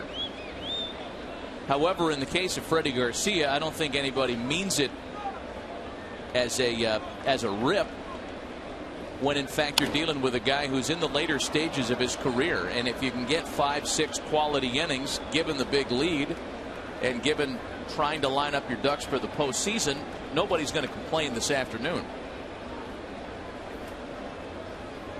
That's the state of pitching in the major leagues now anyway. 5 or 6 and fly. Give us 5 or 6 strong innings.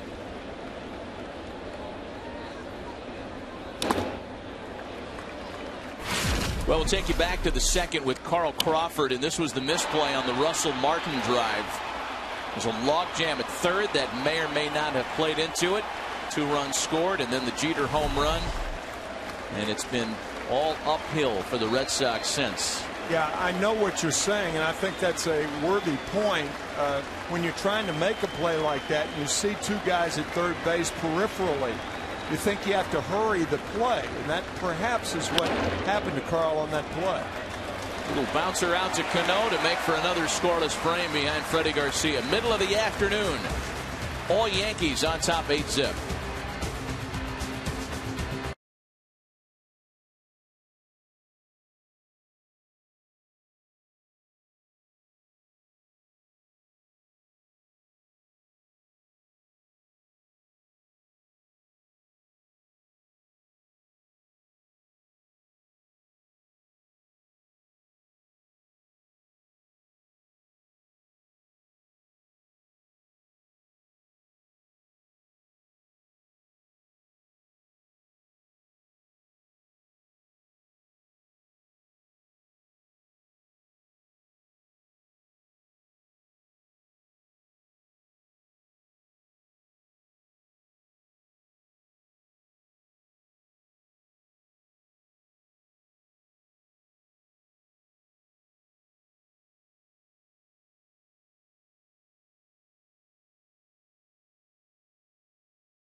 Proud to support youth baseball across the country.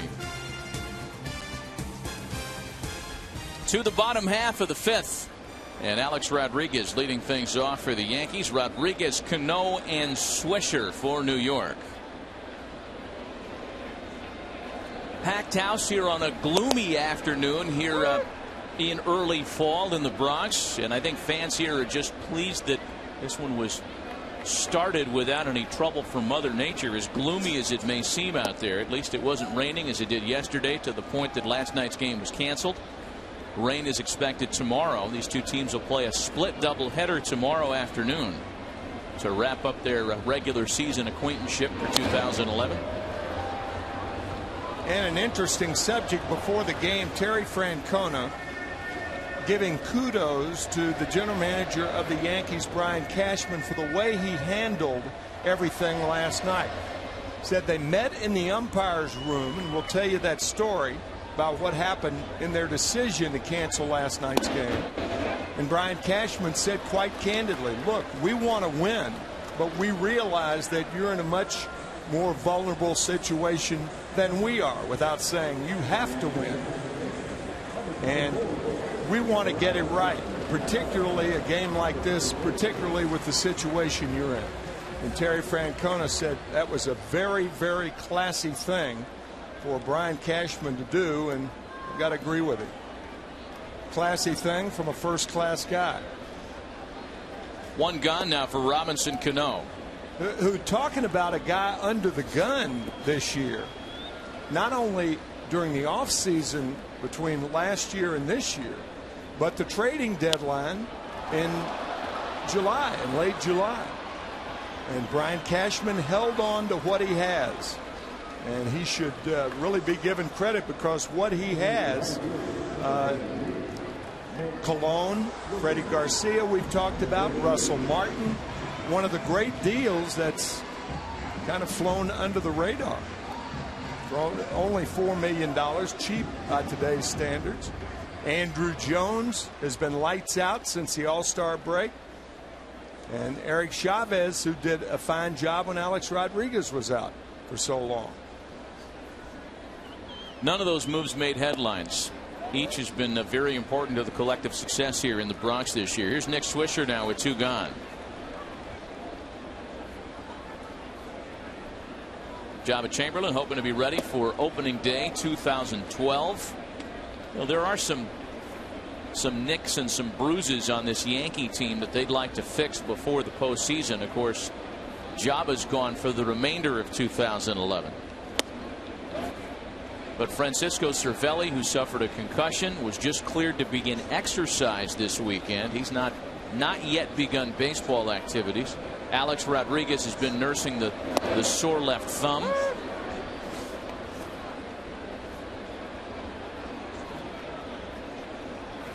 After 157, 158 games, nobody's completely 100%. As Swisher takes ball 4. But the Yankees would like to get as close to it as possible. Time for a direct TV game break. We check in with Chris Rhodes. Hey, Matt, the Yankees will likely play either the Tigers or these Rangers in the first round of the playoffs, and they're teeing off on King Felix. David Murphy with a 2-run single there, and then Michael Young literally knocks King Felix out of the game. Right forearm injury, done after 3 1/3. We'll keep you updated. Rangers leading the Mariners right now 7-2 in the 5th. Matt and Tim? That's a rough way for your final regular season start to come to a close. Get every game, every big league game, and the most in HD. Call 800 Direct TV. Here's Andrew Jones now with 2 out and a runner aboard. As Chris mentions, the Yankees waiting for an opponent, as the rest of those that have qualified are. Still some unfinished business in that postseason picture. But if the season were to end today, it would be the Yankees and the Rangers. New York took 7 of 9 this year from Texas, and it would be Boston and the Tigers. Red Sox had their way with Detroit during the regular season. Yeah, but that's a trick with the way both teams are going right now. Detroit, one of the hottest teams in the game over the last 2 months, and the Red Sox, well, you know of their plight. Broken bat, one hopper to short. That handcuffs Scudero, still gets it to second in time to retire Swisher. Nothing against Scott Atchison in the 5th.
By the Chevy Season of Doing and by Michelin, a better way forward. To the top of the 6th inning, Freddie Garcia has worked 5 shutout innings to date, scattering 5 singles by the Red Sox. He'll continue in the 6th inning for Pedroia, Ortiz, and Gonzalez. Dustin has 1 of those 5 singles. It came to lead off the 5th. In fact, in each of the last 2 innings, and 3 of the 5 altogether, the Red Sox have singled to open the frame, only to be denied on the scoreboard.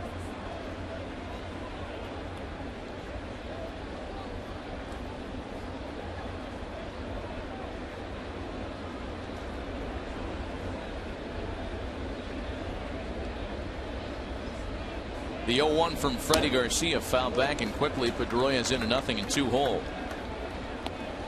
It's a list that the Red Sox don't want to find themselves on, Tim. The collapsers. Stories about the '64 Phillies, the '07 Mets, the '78 Red Sox, for that matter. Right. 14 ahead of the Yankees on July 23rd of 1978. Pedroia sticks around on 0-2. There have been teams that have limped in, and I know you and I were having this discussion a little earlier today. No, you don't favor the choice of words, limping into the postseason. But at 5-16, should Boston get there, it would require a whole lot of help from other teams. And as hot as the Rays were 2 weeks ago, Tampa Bay came in here during the week and lost 3 out of 4. That certainly hindered their chances. The Angels have trouble in Oakland, as was evidenced again last night.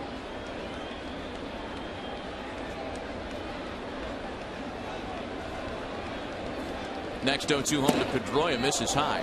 Yeah, I was kidding you earlier, and I said, and I believe that after 162 games that you don't limp into the postseason. But if there were ever a time to use that expression, this would be the year if the Red Sox continue their toppling play. And really on the heels of, just think, 7 years ago, the Red Sox came back with the most dramatic comeback arguably in sports history in this country. Down 0-3 to the Yankees and come back to win 4 in a row. After game 3, where the Yankees had 19 hits and hit the ball harder than any 9-inning game that I have ever seen. To the point that they were congratulating the New York Yankee players and wishing them luck during the World Series after those 3 games. And the Red Sox came back to win it. Unbelievably. So if that can happen, I sense where you're going here, then you're not going to be surprised if the Red Sox get whip hot tomorrow and ride out another string of momentum all the way into a deep fall run. Well, I mean, this team did exactly that 7 years ago. Sharply hit for Rodriguez at 30, flags it down, throw to first is wide, and Pedroia beats it out.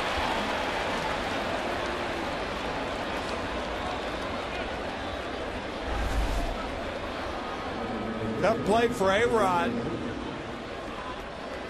And then by the time he makes the throw, it's high, and Pedroia beat it out. I would imagine it'll be an error on the high throw. It is E5 on Alex Rodriguez.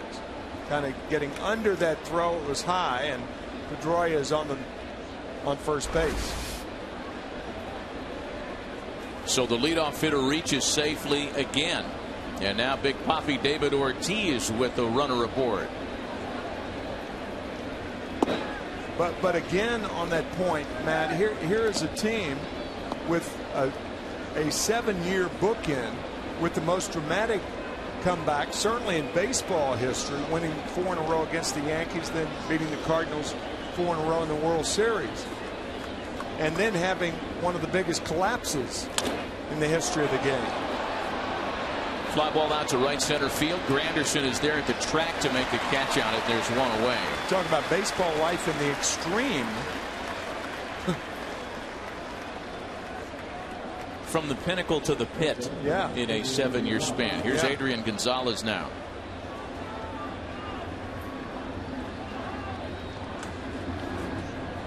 Well, there have been teams, and again, I beg forgiveness on the choice of words here. There have been teams that have limped in. And it's happened as recently as the 2008 Brewers, who got in as the National League wild card that year after a 10-16 September. The 98 Padres, 9-18 down the stretch, and got as far as the World Series before being dismantled by these Yankees in 4 games. Ken Rosenthal for a little bit more on reeling down the stretch. Well, guys, keep in mind, too, if the Red Sox do happen to get in, everything changes. And in the playoffs, it's a different game. You can eliminate the soft underbelly of your pitching staff and really lean on your best pitchers. And for the Sox, that would be Beckett and presumably Lester, despite what we saw today, as well as Bard and Papelbon at the end. And one other thing to leave you with, the Red Sox have had good success this season against the Tigers and their all right-handed rotation. They're 5-1 against Detroit. Where's Kenny going? It's only the 6th inning. Kenny, you don't have to leave just yet. 2-0 pitch to Gonzalez, misses inside, and it's 3 balls and no strikes now. Most of that success that the Red Sox had against Detroit, I mean, they haven't played them since June. I think June 11th was the last time they played them. And lots happened in Detroit. I mean, Detroit, to me, is like Milwaukee in the National League. I think both are very, very dangerous teams. And it would not surprise me at all if we saw Detroit and Milwaukee in the World Series. Well, and your point's a good one, that the last time the Red Sox and Tigers met, Boston looked a lot different. Yep. And Detroit certainly looked a lot different. That was before they acquired Doug Fister and solidified their rotation. There's a strike to Gonzalez.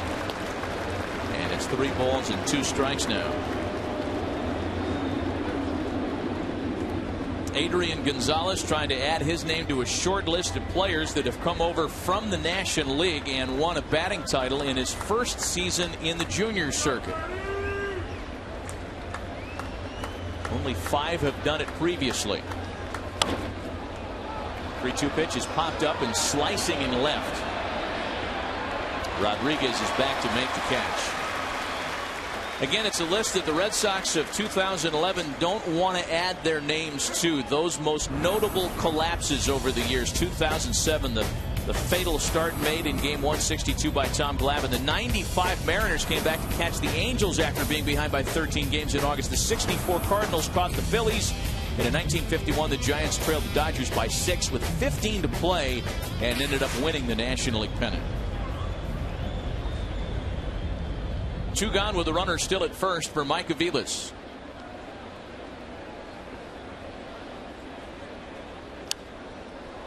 Swinging on the first pitch and popping it up. Martin and Rodriguez, and neither one will have a play. Russell Martin crossing enemy lines there to try to make that catch. He had some, I think, words that were perhaps more playful than people received them this year. I agree with that. Regarding the rivalry. Right. Saying, I hate the Red Sox.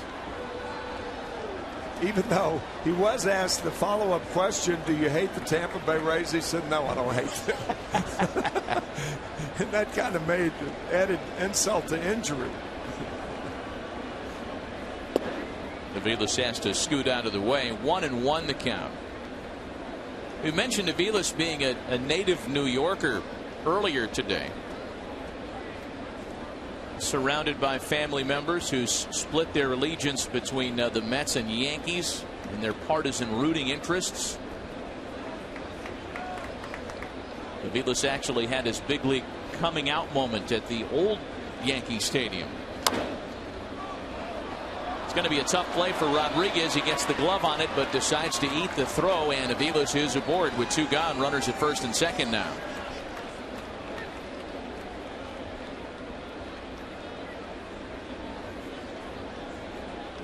So the chances for Marco Scutaro, who has a single tonight in 2 tries. Yeah, to finish up the story on Mike Aviles, called up to the big leagues in 2008. And the first ballpark in which he would play, Yankee Stadium.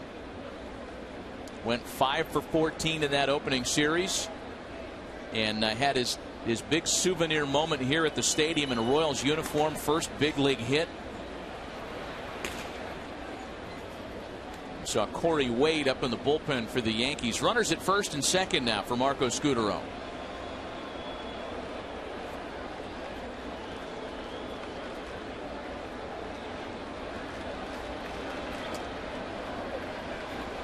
Well, Freddie Garcia trying to put the finishing touches on this top of the 6th inning and make it his first outing of 6 or more at home since the end of July.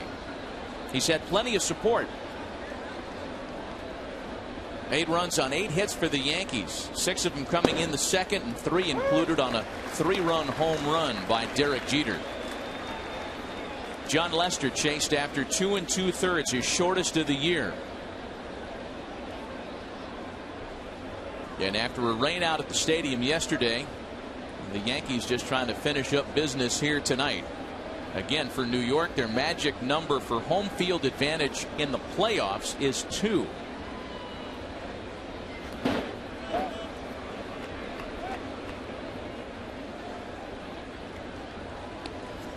All Yankees this afternoon.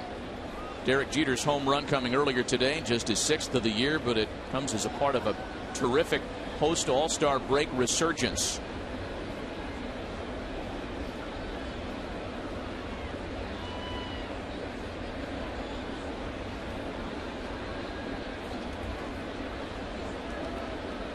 Regardless of when this one ends from here on out for Freddie Garcia, it will be one of his longest so far of the year, and coming at a good time.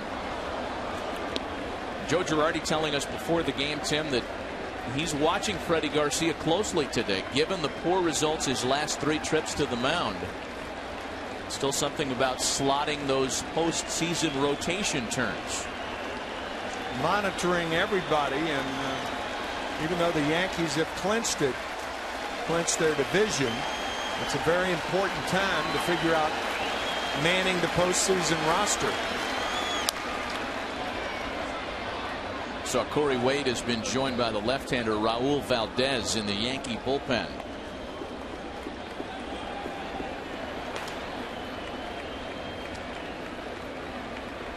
Freddie Garcia at 100 pitches. This will be just the 2nd time in his last 12 starts that he has gone that deep into the pitch count. It's really not as big a problem for a guy like Freddie Garcia because he's not a hard thrower. The harder throwers, the pitch count's more important. Scutaro sticking around on 2 strikes. Again, the Rays are in action later on tonight. Tampa Bay has Jeff Neiman at home in St. Pete against Toronto's Ricky Romero, who's been terrific all year long.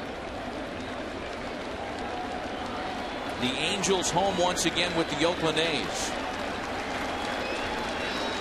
That too later on this evening. Scutaro taps it back to the pitcher. Another scoreless inning spun by Freddie Garcia, 6 to date. He and the Yankees continue to lead 8-0 New York.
And Scott Atchison able to hold the fort after John Lester gave up the 8 2 2/3. Junichi Tozawa takes over in the 6th.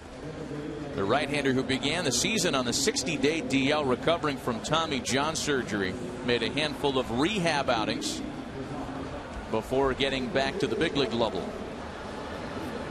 He'll get one of the problems in the Yankee lineup this afternoon for Boston, Jesus Montero, who has a couple of run-scoring hits on his line today, an RBI single in the 2nd and a 2-run double in the 3rd.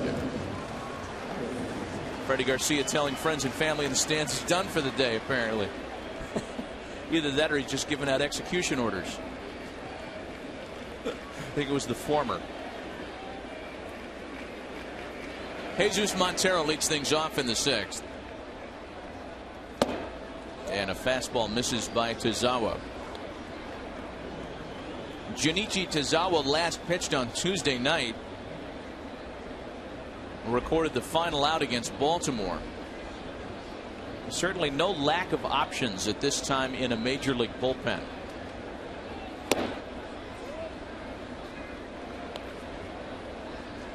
Boy, great outing by Freddie Garcia this afternoon, and I think had it not already been said by Joe Madden, perhaps the line would apply to Terry Francona. Even though the Red Sox are a veteran lineup, they were defeated by Guile and Moxie. 2 guys beat the Red Sox today.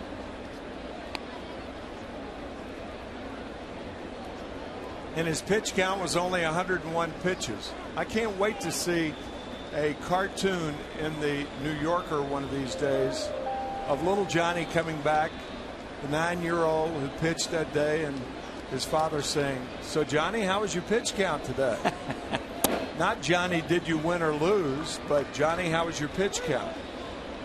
That's how much the pitch count has taken over baseball. Rude by many. Well, I think we're guilty of it in the media, certainly at the ballpark, with graphics and constant reminders of said pitch count. My goodness, look at the opposite field pop by Jesus Montero.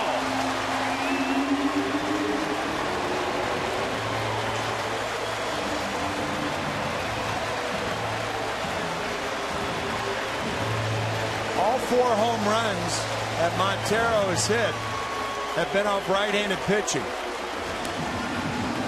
When he hit his first home run, his teammates had to encourage him to get back up and take a bow. I don't think he's going to need that encouragement today. Again, as Joe Girardi said, only 21 years old. And in this ballpark with that power the other way, got a bright, bright future. Oh, that young man is some kind of strong.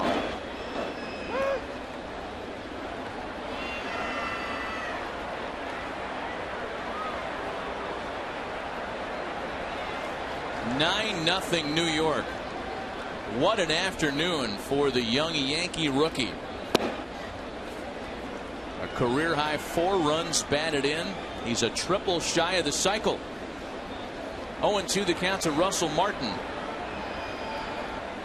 Well, you get the sense just in watching Jesus Montero for 5+ innings this afternoon, Tim, why Brian Cashman and the Yankees brass had been so reluctant to include him in any trade discussions the past number of years. Other organizations wanted Montero, and Brian Cashman's thinking was, I guess you do. But you're not getting him. And a wave and a miss by Russell Martin. There's one away. Fox Sports is proud to support Stand Up to Cancer in their work to fund groundbreaking research that helps accelerate treatments to patients. Stand up for someone you love. Visit standuptocancer.org/Fox Sports to learn more. Welcome into the broadcast booth with Tim McCarver, Matt Vasgersian, and it was the very scenario that I think Terry Francona most feared today, Tim, that actually played out. 8 early runs against John Lester. He was unable to extend his starter past 2 2/3 today. And now the Red Sox have to worry about a doubleheader tomorrow in failing to lose any more ground to the Rays. And I guess it would be the eternal optimist who would say, well, John Lester's pitch count wasn't up today, only 55 pitches, so he's eligible to come back on Wednesday night against the Baltimore Orioles. We talked about it earlier, but I mean, that's about the only thing you can hang your hat on today, with the Red Sox getting destroyed offensively by the Yankees. Boy, looking for that silver lining in a 9-0 cloud this afternoon. Hard to do as Derek Jeter lays off, and it's a ball and a strike from Tozawa.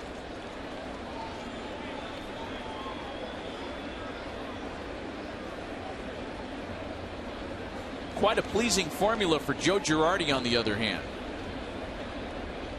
21-year-old rookie has contributed today, and so has his veteran captain leader. Jesus Montero with a home run, 4 runs batted in. Derek Jeter with a 3-run home run in the second. And you know, Matt, it's been such an emotional week. Jorge Posada with that huge hit with the bases loaded to clinch it, second game of the doubleheader. And think about the changing of the guard here at Yankee Stadium. Jesus Montero is not as strong defensively as he will be, that the Yankees hope that he'll be, but he's a guy from an offensive standpoint that you'd put into your thinking next year. So not only are the Yankees winning with Montero here in the month of September, but developing him to where he will be a future star with this franchise for a long, long time, one would think. Raul Valdez continues to throw in the Yankee bullpen. 2 balls and 2 strikes to Derek Jeter. Fastball swung on and missed. Back-to-back strikeouts in the 6th. Hey, tomorrow it's a Fox NFL Sunday doubleheader, beginning with the Giants taking on the Eagles, or the high-flying Lions battling the Vikings. Some will see the 49ers and Bengals. Then it's America's Game of the Week as the Packers and Bears renew their storied rivalry. Some will see the Falcons and Bucks, or the Cardinals and Seahawks. Coverage begins tomorrow with the Fox NFL Sunday pregame show, noon Eastern, 9 Pacific. Check your local listings for the games in your area.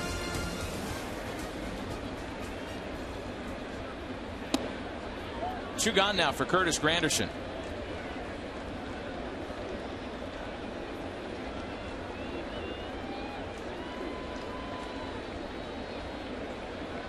As we discussed earlier today, one of 2 very strong contenders for the American League MVP award. High and deep into the corner and right.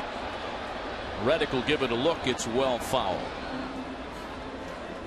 That's the thing about Curtis Granderson. I mean, you look at him without his shirt on, you don't see bulging muscles or anything. You see a relatively streamlined guy. I mean, he's not built like Roger Maris or Mickey Mantle.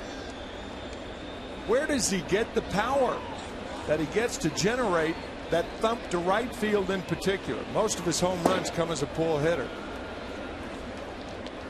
He has really been helped by Kevin Long and has approached his vocation in a very studious fashion and improved himself and gotten rid of some of the unnecessary movements that he had in his swing last year.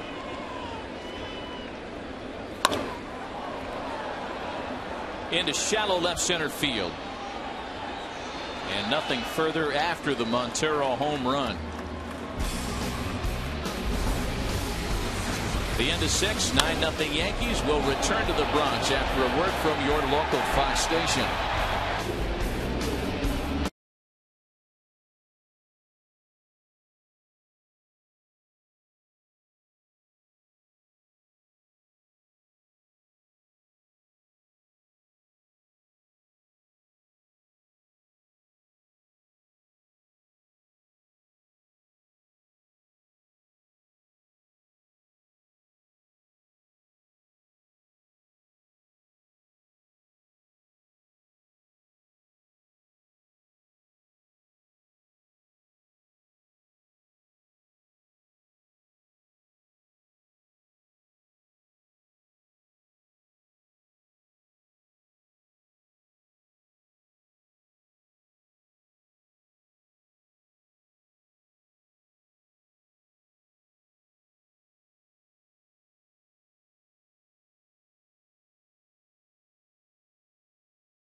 on Fox, presented by Chevrolet. A reminder to catch all the action of the 2011 Big League postseason on Fox and TBS. It all begins Friday, September 30th with the Division Series on TBS. Some changes for the Yankees. Brett Gardner inserted into play left field. He'll take over for Andrew Jones. And a new pitcher as well. The left-hander Raul Valdez takes over on the mound. Terry Francona countering with a change of his own. The right-handed hitting Connor Jackson will bat to lead things off. So it's Jackson, Salta, LaMacchia, and Ellsbury with the Red Sox in a big 9-0 hole down to their last 9 outs this afternoon.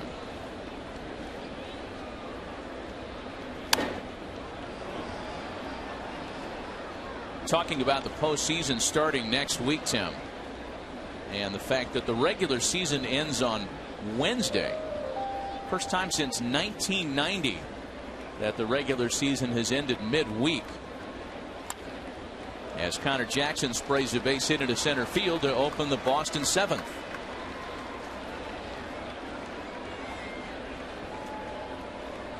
It's worth revisiting what was the commissioner's office stated goal, and that is to get everything wrapped up before the calendar tears into November. Right. And part of reaching that objective was starting the season a week earlier than had been the case the last few years, ending it mid-season, and starting the whole postseason dance on a Friday for the first time since the 1915 World Series. Wow, that's a good one. Wow. I didn't know that. Well, if in fact the league is going to add to the postseason format, which has been discussed, I guess, more seriously over the last 24 hours, there aren't a whole lot of days to play with in the major league schedule. It's a very finely put together process.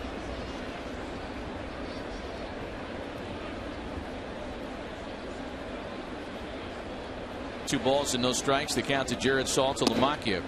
In fact, there was a report published last night that led us to believe that maybe the league is a little closer to adopting a new postseason format than we had thought a few weeks ago. Ken Rosenthal with a little more on that.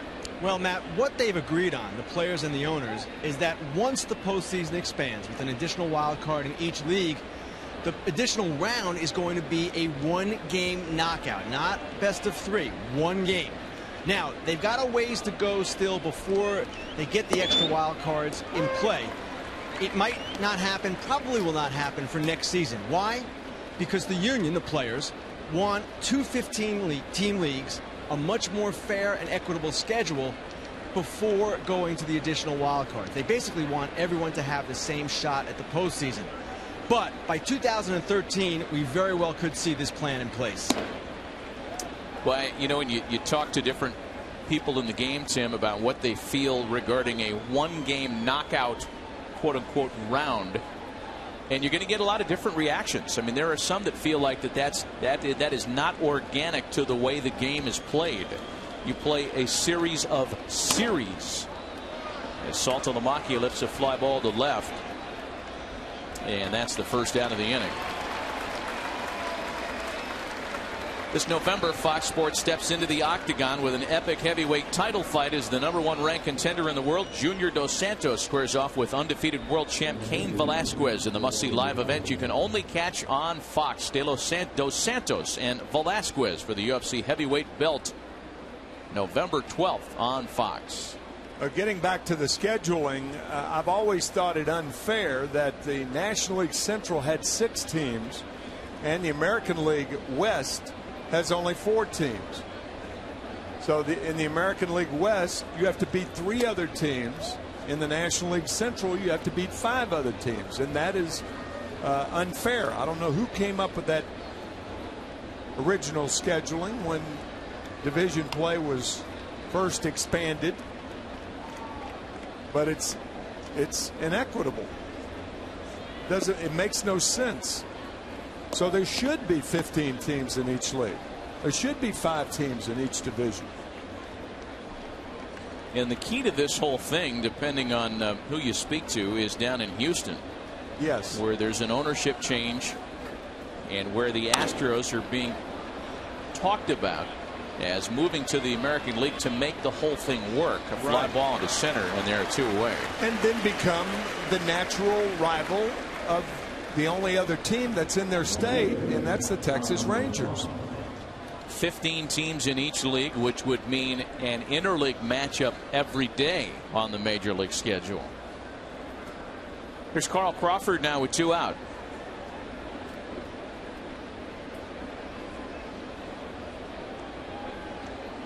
I think it's all positive that it's being discussed, and for a sport that's been criticized for its reluctance to adapt to change, I think baseball has done a terrific job ever since the advent of the wild card in exploring all these opportunities that make things more fair, that make the game better. 2 balls and no strikes, the count to Carl Crawford. 0 for 3 this afternoon. Batting in the 2 spot for just the 7th time this year. It hasn't made much of a difference.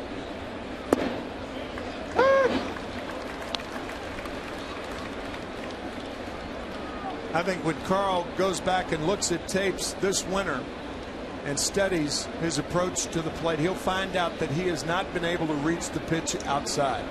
Not with that stance. That's lined into the opposite gap, and that's going to roll a ways. Jackson being waved around. No play at the plate, and the Red Sox are on the scoreboard in the 7th.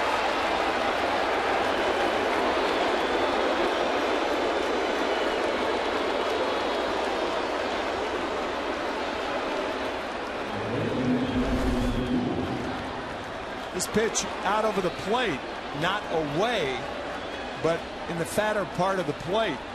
Crawford able to reach it, and Connor Jackson scoring relatively easily. Running all the way, and the Sox put their first run on the board here in the 7th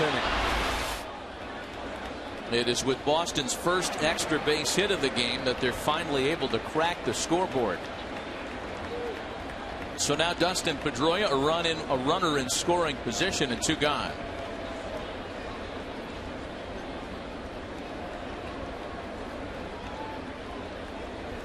And here comes Joe Girardi. Joe will tell you that he is taking advantage of the format, and by that we mean with September roster expansion and a whole lot of options, he's not afraid to go to the bullpen often in September. He used 8 pitchers to win a ball game against the Rays earlier this week. He'll be on his 3rd of the afternoon today, a pitching change, and we'll be right back.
card for a chance to win World Series tickets. Compliments of Scott's.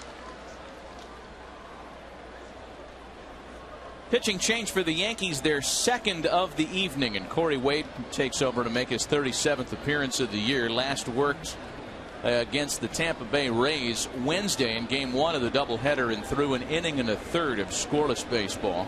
He gets Dustin Pedroia here with 2 out and a runner at second. Pedroia has singled and reached on an error today. Keeps his good success against the Yankees going. Now having hit safely in 14 rather of 15 against New York this year.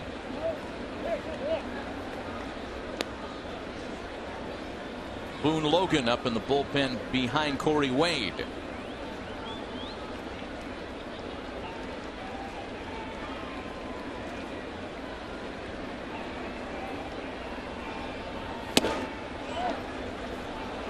You know, you'd never know it by watching this one today.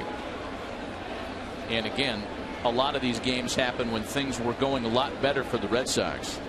But the Yankees are on the verge of beating the Red Sox at home for the first time this season. Boston had been a rather decisive 6-0 against the Yankees here in New York this year. And 11-4 overall.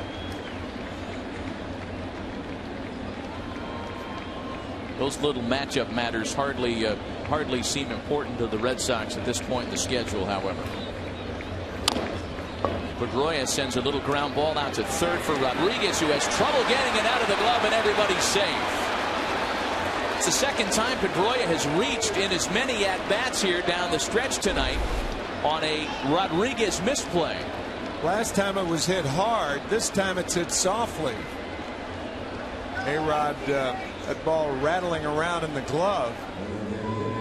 I think that's a base hit. I don't know. Yeah, it is a hit.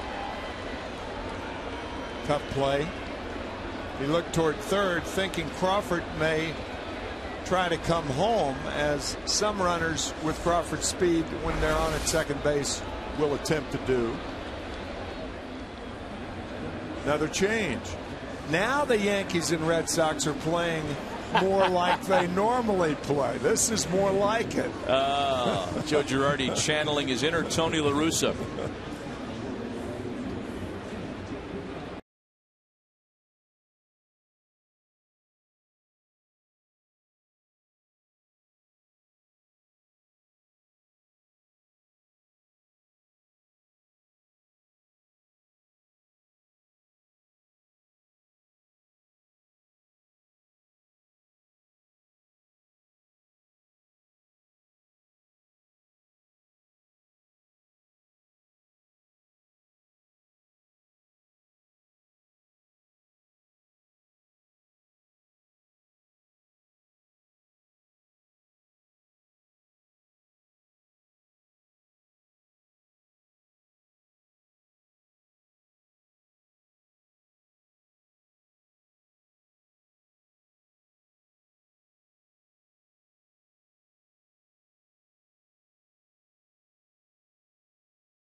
Runners aboard and 2 gone. A good time to remind you that the Roberto Clemente Award is about dedication on and off the field. David Ortiz and CC Sabathia are 2 of the 30 nominees for the honor. Go to ChevyBaseball.com/Clemente and vote for the player that inspires you. You could win a trip to the World Series. It's been a hitless night so far for David Ortiz. He'll take his chances here in his 4th plate appearance of the ball game against the left-hander Boone Logan, one of 3 left-handers in Joe Girardi's bullpen at this moment, and perhaps the one best assured a chance to pitch on the postseason roster. Crawford and Pedroia aboard, a run in with 2 gone. It's amazing that the Yankees have had, for the most part, only one left-hander in the lineup all year, and that's been Boone Logan. In this division, with hitters like David Ortiz and all the left-handed hitters that the Orioles can throw at you, the Toronto Blue Jays can throw at you, and the Tampa Bay Rays can throw at you. It's remarkable that the Yankees have won 95 games with only one left-hander in the bullpen. A ball and a strike to count to David Ortiz. We didn't think it was going to turn into a Johnny Holstaff day when Freddie Garcia gave you 6. However, big swing and a miss. Boone Logan just reaching back and throwing a ball by David Ortiz. A little up in the strike zone. Everybody that's been around baseball knows David Ortiz is a good low ball hitter. Pitchers try to crowd him and work the upper part of the strike zone. For his part, Ortiz has made some terrific strides against left-handed pitching this year. Hitting .331 against southpaws. That used to be his kryptonite.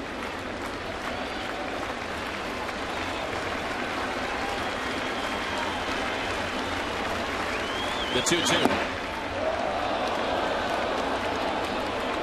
Hard to imagine the Red Sox moving forward regardless of what happens down the stretch without David Ortiz. Adrian Gonzalez waiting next. Putting together one of the best overall seasons he's had in some time, perhaps since 2007. The 3-2 pitch is wrapped to first. Mark Teixeira, one of the best glove men in his craft. And the Red Sox settle with the 1 in the 7th.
2011 Jeep Grand Cherokee.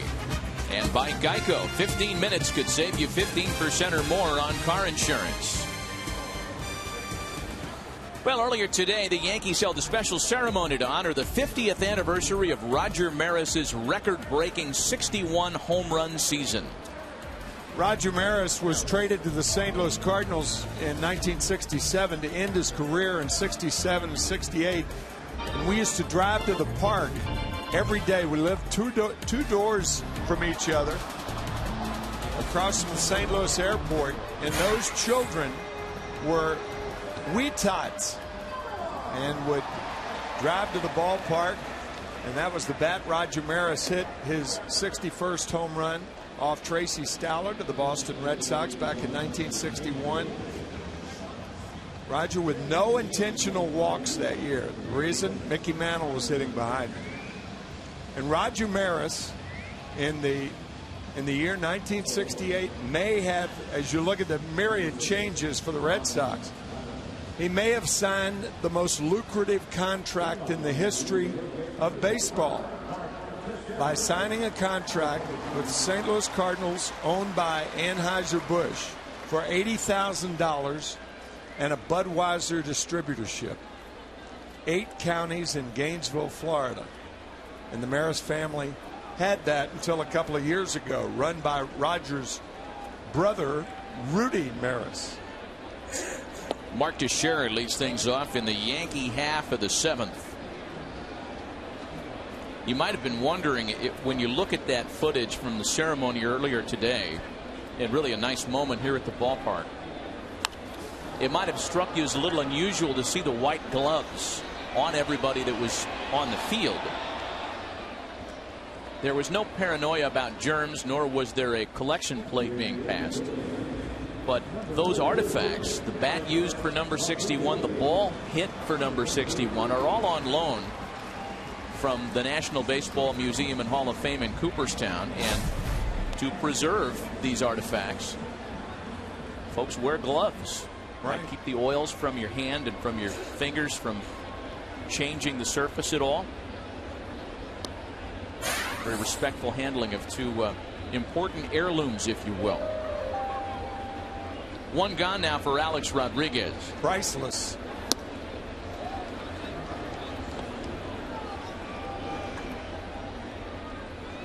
We talked a little bit about how Alex Rodriguez, with the left thumb injury, is trying to get himself a little closer to 100%. We talked to Joe Girardi a little bit before the game and discussed how Alex is alleviating the pressure on the left thumb. He's putting a little bit of distance between his right and left hands on the bat.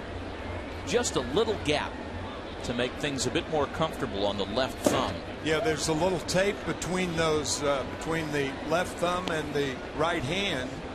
And that was at the suggestion of Kevin Long, the hitting instructor. Relieve some of the pressure. Joe Girardi remembers teammates who hit like that with healthy thumbs. Ellis Burks among those who the Yankee manager cited. This is popped into shallow center for Pedroia. Ken Rosenthal with a little bit more on Alex Rodriguez here down the stretch. Well, guys, we've seen A-Rod struggle at the plate and especially in the field today. And keep in mind, this is only his 16th game since July 7th. Matt, you mentioned the thumb, and he also had the right knee surgery. He is not moving all that well. But Brian Cashman told me yesterday that basically he's trying to knock the rust off, protecting himself, saving himself for October. But right now, he's a question. A pitching change with 2 gone in the 7th. The Red Sox go back to their bullpen. We'll be right back.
Download the At-Bat app at the App Store. Pitching change for the Red Sox with 2 gone in the last of the 7th as the veteran left-hander Trevor Miller takes over with the bases empty. He'll face Robinson Cano and trying to get work in and keep this at an 8-run deficit, if you can say such a thing.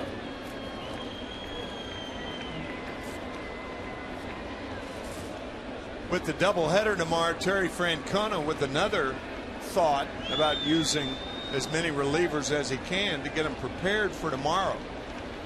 Since the September call-up, there's no chance for a bullpen to be depleted when the Red Sox play the Yankees in that split doubleheader tomorrow. But with Tim Wakefield and John Lackey starting for the Sox, common sense will tell you that the bullpens will be used by the Sox tomorrow, at least needed. Nothing against Timmy or John, but this lineup, this Yankee lineup, very, very tough in this ballpark and playing with a ton of confidence right now. Ball and 2 strikes, the count to Robinson Cano.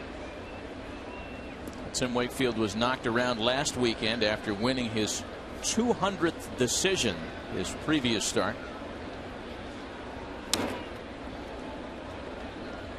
Trevor Miller was sitting at home minding his own business, as they say, after being released by the Blue Jays, his 7th major league employer. The phone rang at the end of August. He was signed as a free agent by the Red Sox. Had a couple of quick tune-up appearances at Pawtucket and was back in the big league shortly thereafter.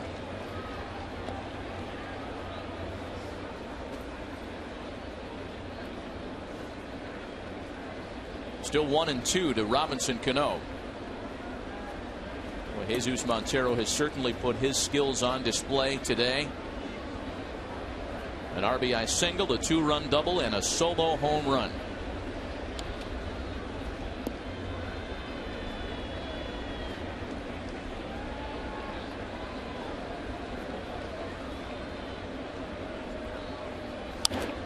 And by the way, it's worth pointing out that the Red Sox, or the Yankees today, have scored 9 runs on 9 hits on a day when Curtis Granderson, Mark Teixeira, and Alex Rodriguez have gone a combined 0 for 11.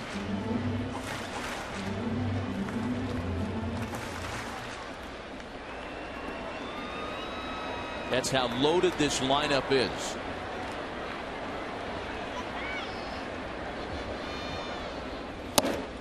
Swing and a miss, and Miller strikes out Cano to make for a 1-2-3 inning.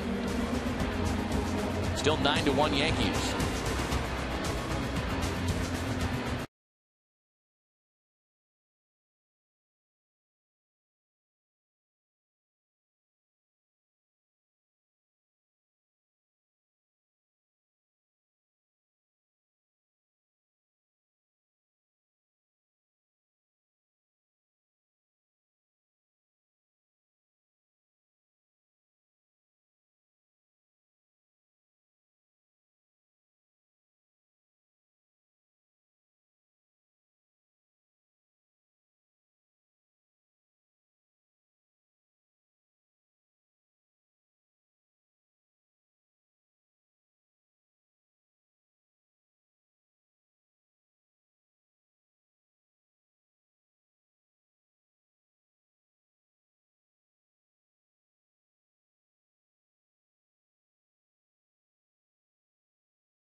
League Baseball on Fox, presented by Chevrolet.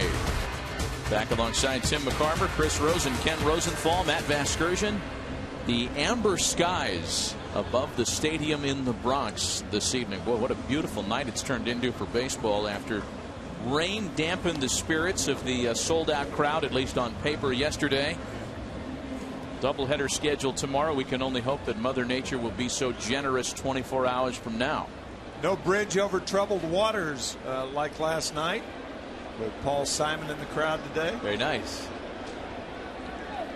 Adrian Gonzalez leads things off in the Boston half of the 8th. A run on 9 hits for the Red Sox, 9 runs on 9 hits for the Yankees.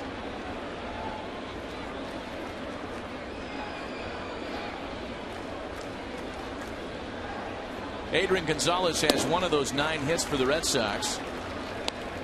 The Yankees have certainly, in addition to outscoring Boston, outslugged the Red Sox today. Only 1 extra base hit for Boston this evening.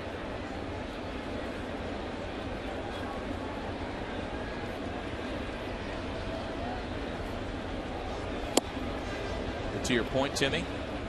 Cuckoo, cuckoo. In fact, somebody tried to take his Kodachrome away between innings and was escorted the heck out of here. That'll teach him.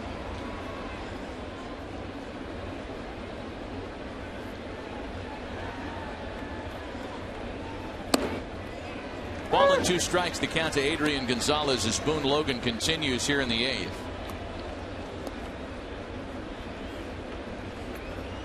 Been threatening to get Luis Ayala into this ball game for the last couple of innings, as he would be the next in line. Swing and a miss. Gonzalez goes down on strikes as we check in with Chris Rhodes. Yeah, guys, earlier we gave you our FoxSports.com poll question. Of course, a lot of talk show fodder on the East Coast between Boston and New York. Would we trade one disappointing pitcher for another? A John Lackey for A.J. Burnett trade would be good for. America says neither. 55% checking in there, and kind of a whole bunch of interesting tweets on that one. Obviously, with another pitching change, we'll fill you in on the Twitterverse, Matt Vasgersian, as we like to call it, in a bit. Hold that thought. More Chris will have from the Twitterati as we continue. Here comes Luis Ayala. We'll be right back.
Brought to you by Burger King. A couple of moments all delivered by Jesus Montero. An RBI single, a 2-run double, and finally an impressive home run in the 6th to the opposite field. Does not turn 22 until November 28th of this year. Oh, what a gorgeous sky. Just as pleasing on the field if you're a Yankee fan. Luis Ayala takes over on the mound. They'll face Mike Aviles with 1 gone and the bases empty. The Red Sox down to their final 5 outs tonight. Well, as much as the Rays and Angels have been doing scoreboard watching this afternoon, they will trade places with the Red Sox tonight. Rays in action in just a bit, starting up in St. Pete with the Blue Jays. Angels later on this evening at home with Oakland, as Avila sends a fly ball out to right for Swisher.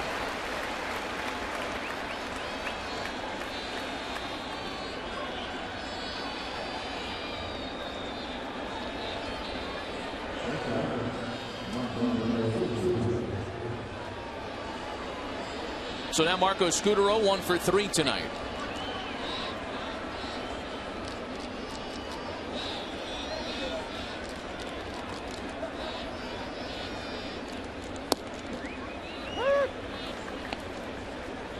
Joe Girardi was quick to point out to us how pleased he's been with his bullpen down the stretch, citing a couple of things. David Robertson having matured into a dependable go-to late inning reliever, and perhaps more importantly, Rafael Soriano delivering the kind of results the last month plus that they expected all season long, to be frank, when they signed him to that lucrative 3-year deal in the winter. A ground ball to first. Teixeira handles it, and the Red Sox go away quickly in the 8th. To the bottom of the inning, still 9-1 Yankees.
TV's best offer of the year, and by One A Day Men's, the official vitamin of Major League Baseball. Some changes for the Red Sox. Additional changes. Jose Iglesias takes over at shortstop for Marco Scutaro, and Michael Bowden takes over on the mound, making his 14th appearance of the year here tonight. Well, Bowden has yielded runs in 5 of 7 games since being recalled from the minor leagues. This is his 4th stint with the Red Sox this season, and again paying attention to having to pitch through a doubleheader tomorrow with Wakefield and Lackey scheduled. A chance for Michael Bowden to get some work as he faces Nick Swisher here to lead off the last of the 8th.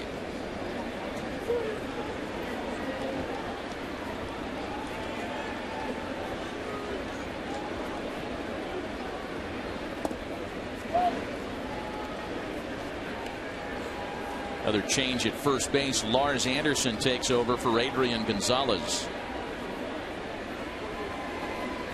So only 4 position players who started the night are still out there for Boston. The one thing I've been meaning to ask Nick Swisher is, where is he looking when he looks right before the pitcher is ready to pitch? I don't know. It looks like he's looking perhaps at his picture in center field on the center field scoreboard here at Yankee Stadium, but he does it on the road too. That was going to be the next thing I asked you. Yeah, he does it on the road also. You saw George Contos up in the bullpen for the Yankees a moment ago. Here's the 1-2 to Swisher on one big hop for Pedroia and one away. Pedroia took one step to his left before, or as that pitch was on its way, and it reminds me of a comment Earl Weaver made one time, that the last step an infielder makes before the pitch is on its way is the most important. We couldn't see it in that frame right there, but it was one step to the left. See the step right there? That step is the most important. And a lot of times, if you've never played the game, you may think that once the ball is in play, then that step is important, but it's too late a lot of times then. I remember telling Tony La Russa that a couple of years ago, and he said, Weaver said that? And I said, yeah. Brett Gardner slaps a ball to third, and Gardner's retired in his first plate appearance tonight. Well, I don't think it's part of the choreography of the game, and that's why, you know, stands and seats that are behind the infield, whereas you're looking at the hitter, you can see that choreography take place. It's often one of the better seats in the stadium as young Jesus Montero makes yet another plate appearance. Montero on a great afternoon, 3 for 3 so far, a triple shy of the cycle. Already having put together the fine homestand, 4 for 9 against the Rays to begin this. Well, when Boston bats in the top of the 9th inning, they'll have the 8, 9, and then top of the order hitters, and that's Jackson, Lavarnway, and Ellsbury.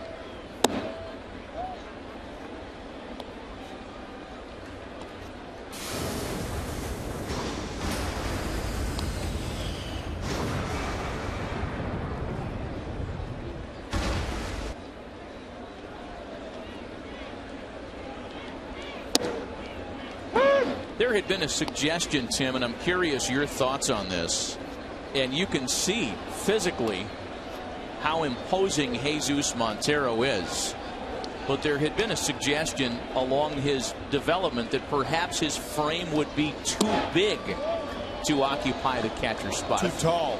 Too tall. Mm-hmm. It can be an impediment. I think Jared Saltalamacchia is finding that out right now. Jared is 6'4.5", and it's a very difficult position for a taller player, anybody over 6 feet tall, because you have to go down and give a low target. The target's a problem, the footwork's a problem, the throwing's a problem. The best tall catcher that I had ever seen, or in my experience, was Tom Haller of the San Francisco Giants. Ultimately became the general manager of the Giants. But I talked to Tom about that after we both retired, and he confirmed that. It is a very, very difficult position for a guy whose height is 6'3", like Montero. But Montero is listed at least what looks like to me a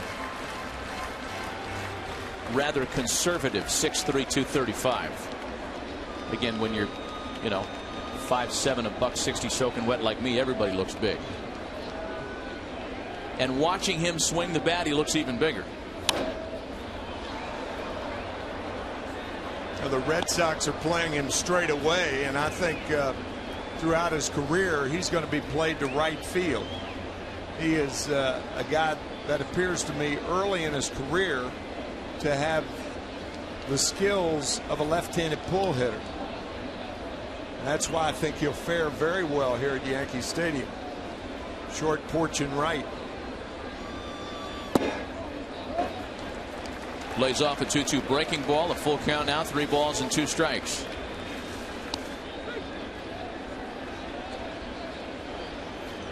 Hey, why not another change, right? Why not? George Contos ready to go down in the bullpen for the Yankees. Again, Joe Girardi said it to us before the game. I don't necessarily agree with roster expansion in September, but I'll take advantage of it if I can. And Montero is caught looking retired for the first time tonight.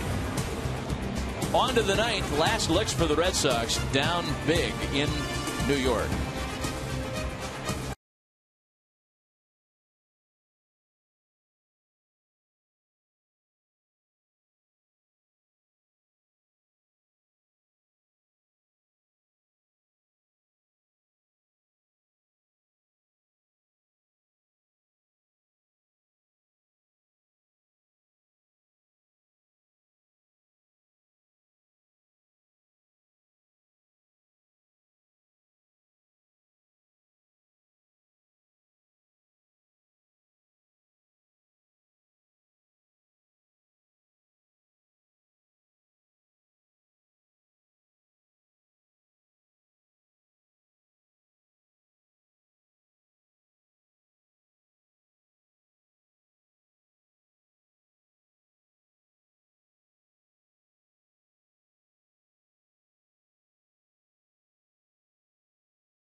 To drag racers, the men and women of law enforcement are keeping the streets safe, one criminal at a time. It's an all-new Cops, followed by American Dad and the Cleveland Show, starting at 8/7 Central, Fox tonight. Wholesale changes for the Yankees behind a new pitcher. We'll get to him in a moment. First, Eduardo Nunez takes over at shortstop. Brandon Laird is the new third baseman. Starting to look like a B game on the backfield in Tampa. Greg Golson in left. Thing. Out on. New catcher is Austin Romine. And a new pitcher, George Contos. First pitch to Connor Jackson, rolled out to shortstop. They find Nunez immediately, and there's one away. Ken Rosenthal with a look ahead for the Yankees. Well, Matt, assuming an AL East team wins the wild card, the Yankees will face either the Rangers or the Tigers, and their preferred opponent, frankly, would be the Rangers, and not just because of the Verlander factor. The Yankees are 7-2 against the Rangers this season, and they would not be unnerved by the Rangers' 3 left-handed starters. Check this one out, guys. After today, the Yankees will be 35-16 in games started by left-handers. And they've also crushed the Rangers' right-handed starter, Alexi Ogando, this year. Well, it's an amazing number, Timmy. Thanks, Kenny, rather. And when you consider how left-handed the Yankees lineup can be, the success they've had against left-handed pitching is really remarkable as Ryan Lavarnway stands in with one away. Well, the ability of Curtis Granderson to hit left-handers better. Robinson Cano can hit anybody. Nick Swisher is a better right-handed hitter than a left-handed hitter. And then, of course, you have A-Rod, Mark Teixeira. There are very few weaknesses in the Yankee lineup against left-handers or right-handers. A major league leading 66 home runs for the Yankees against left-handed pitching. Meanwhile, 1-2 is the count to Ryan Lavarnway from George Cantos.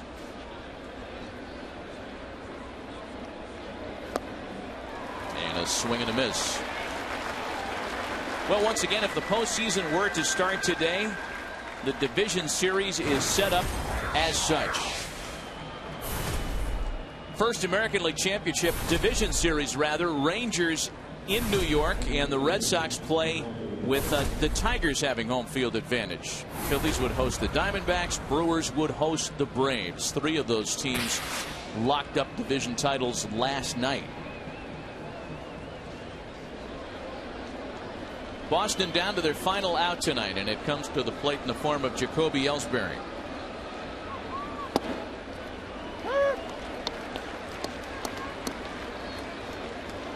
Not only would the Red Sox have to play the Detroit Tigers, but they'd have to play them next Friday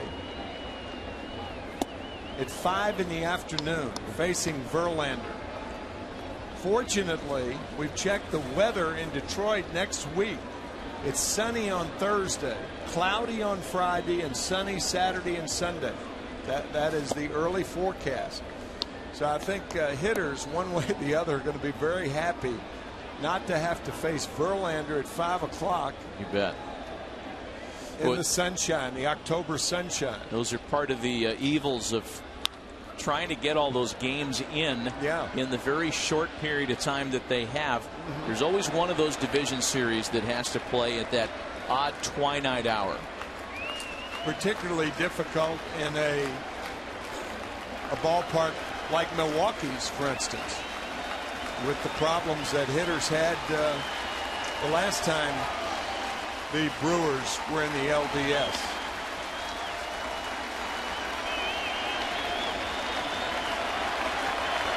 The Yankees are 1 out away from finishing off Boston tonight.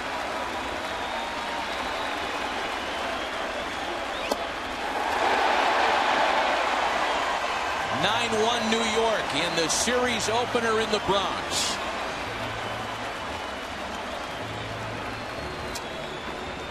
Well, that ends Boston's 6-game winning streak here at Yankee Stadium, and perhaps more pressingly for the Red Sox, reduces Boston to scoreboard watchers tonight to watch and see what the rest of the coming field does.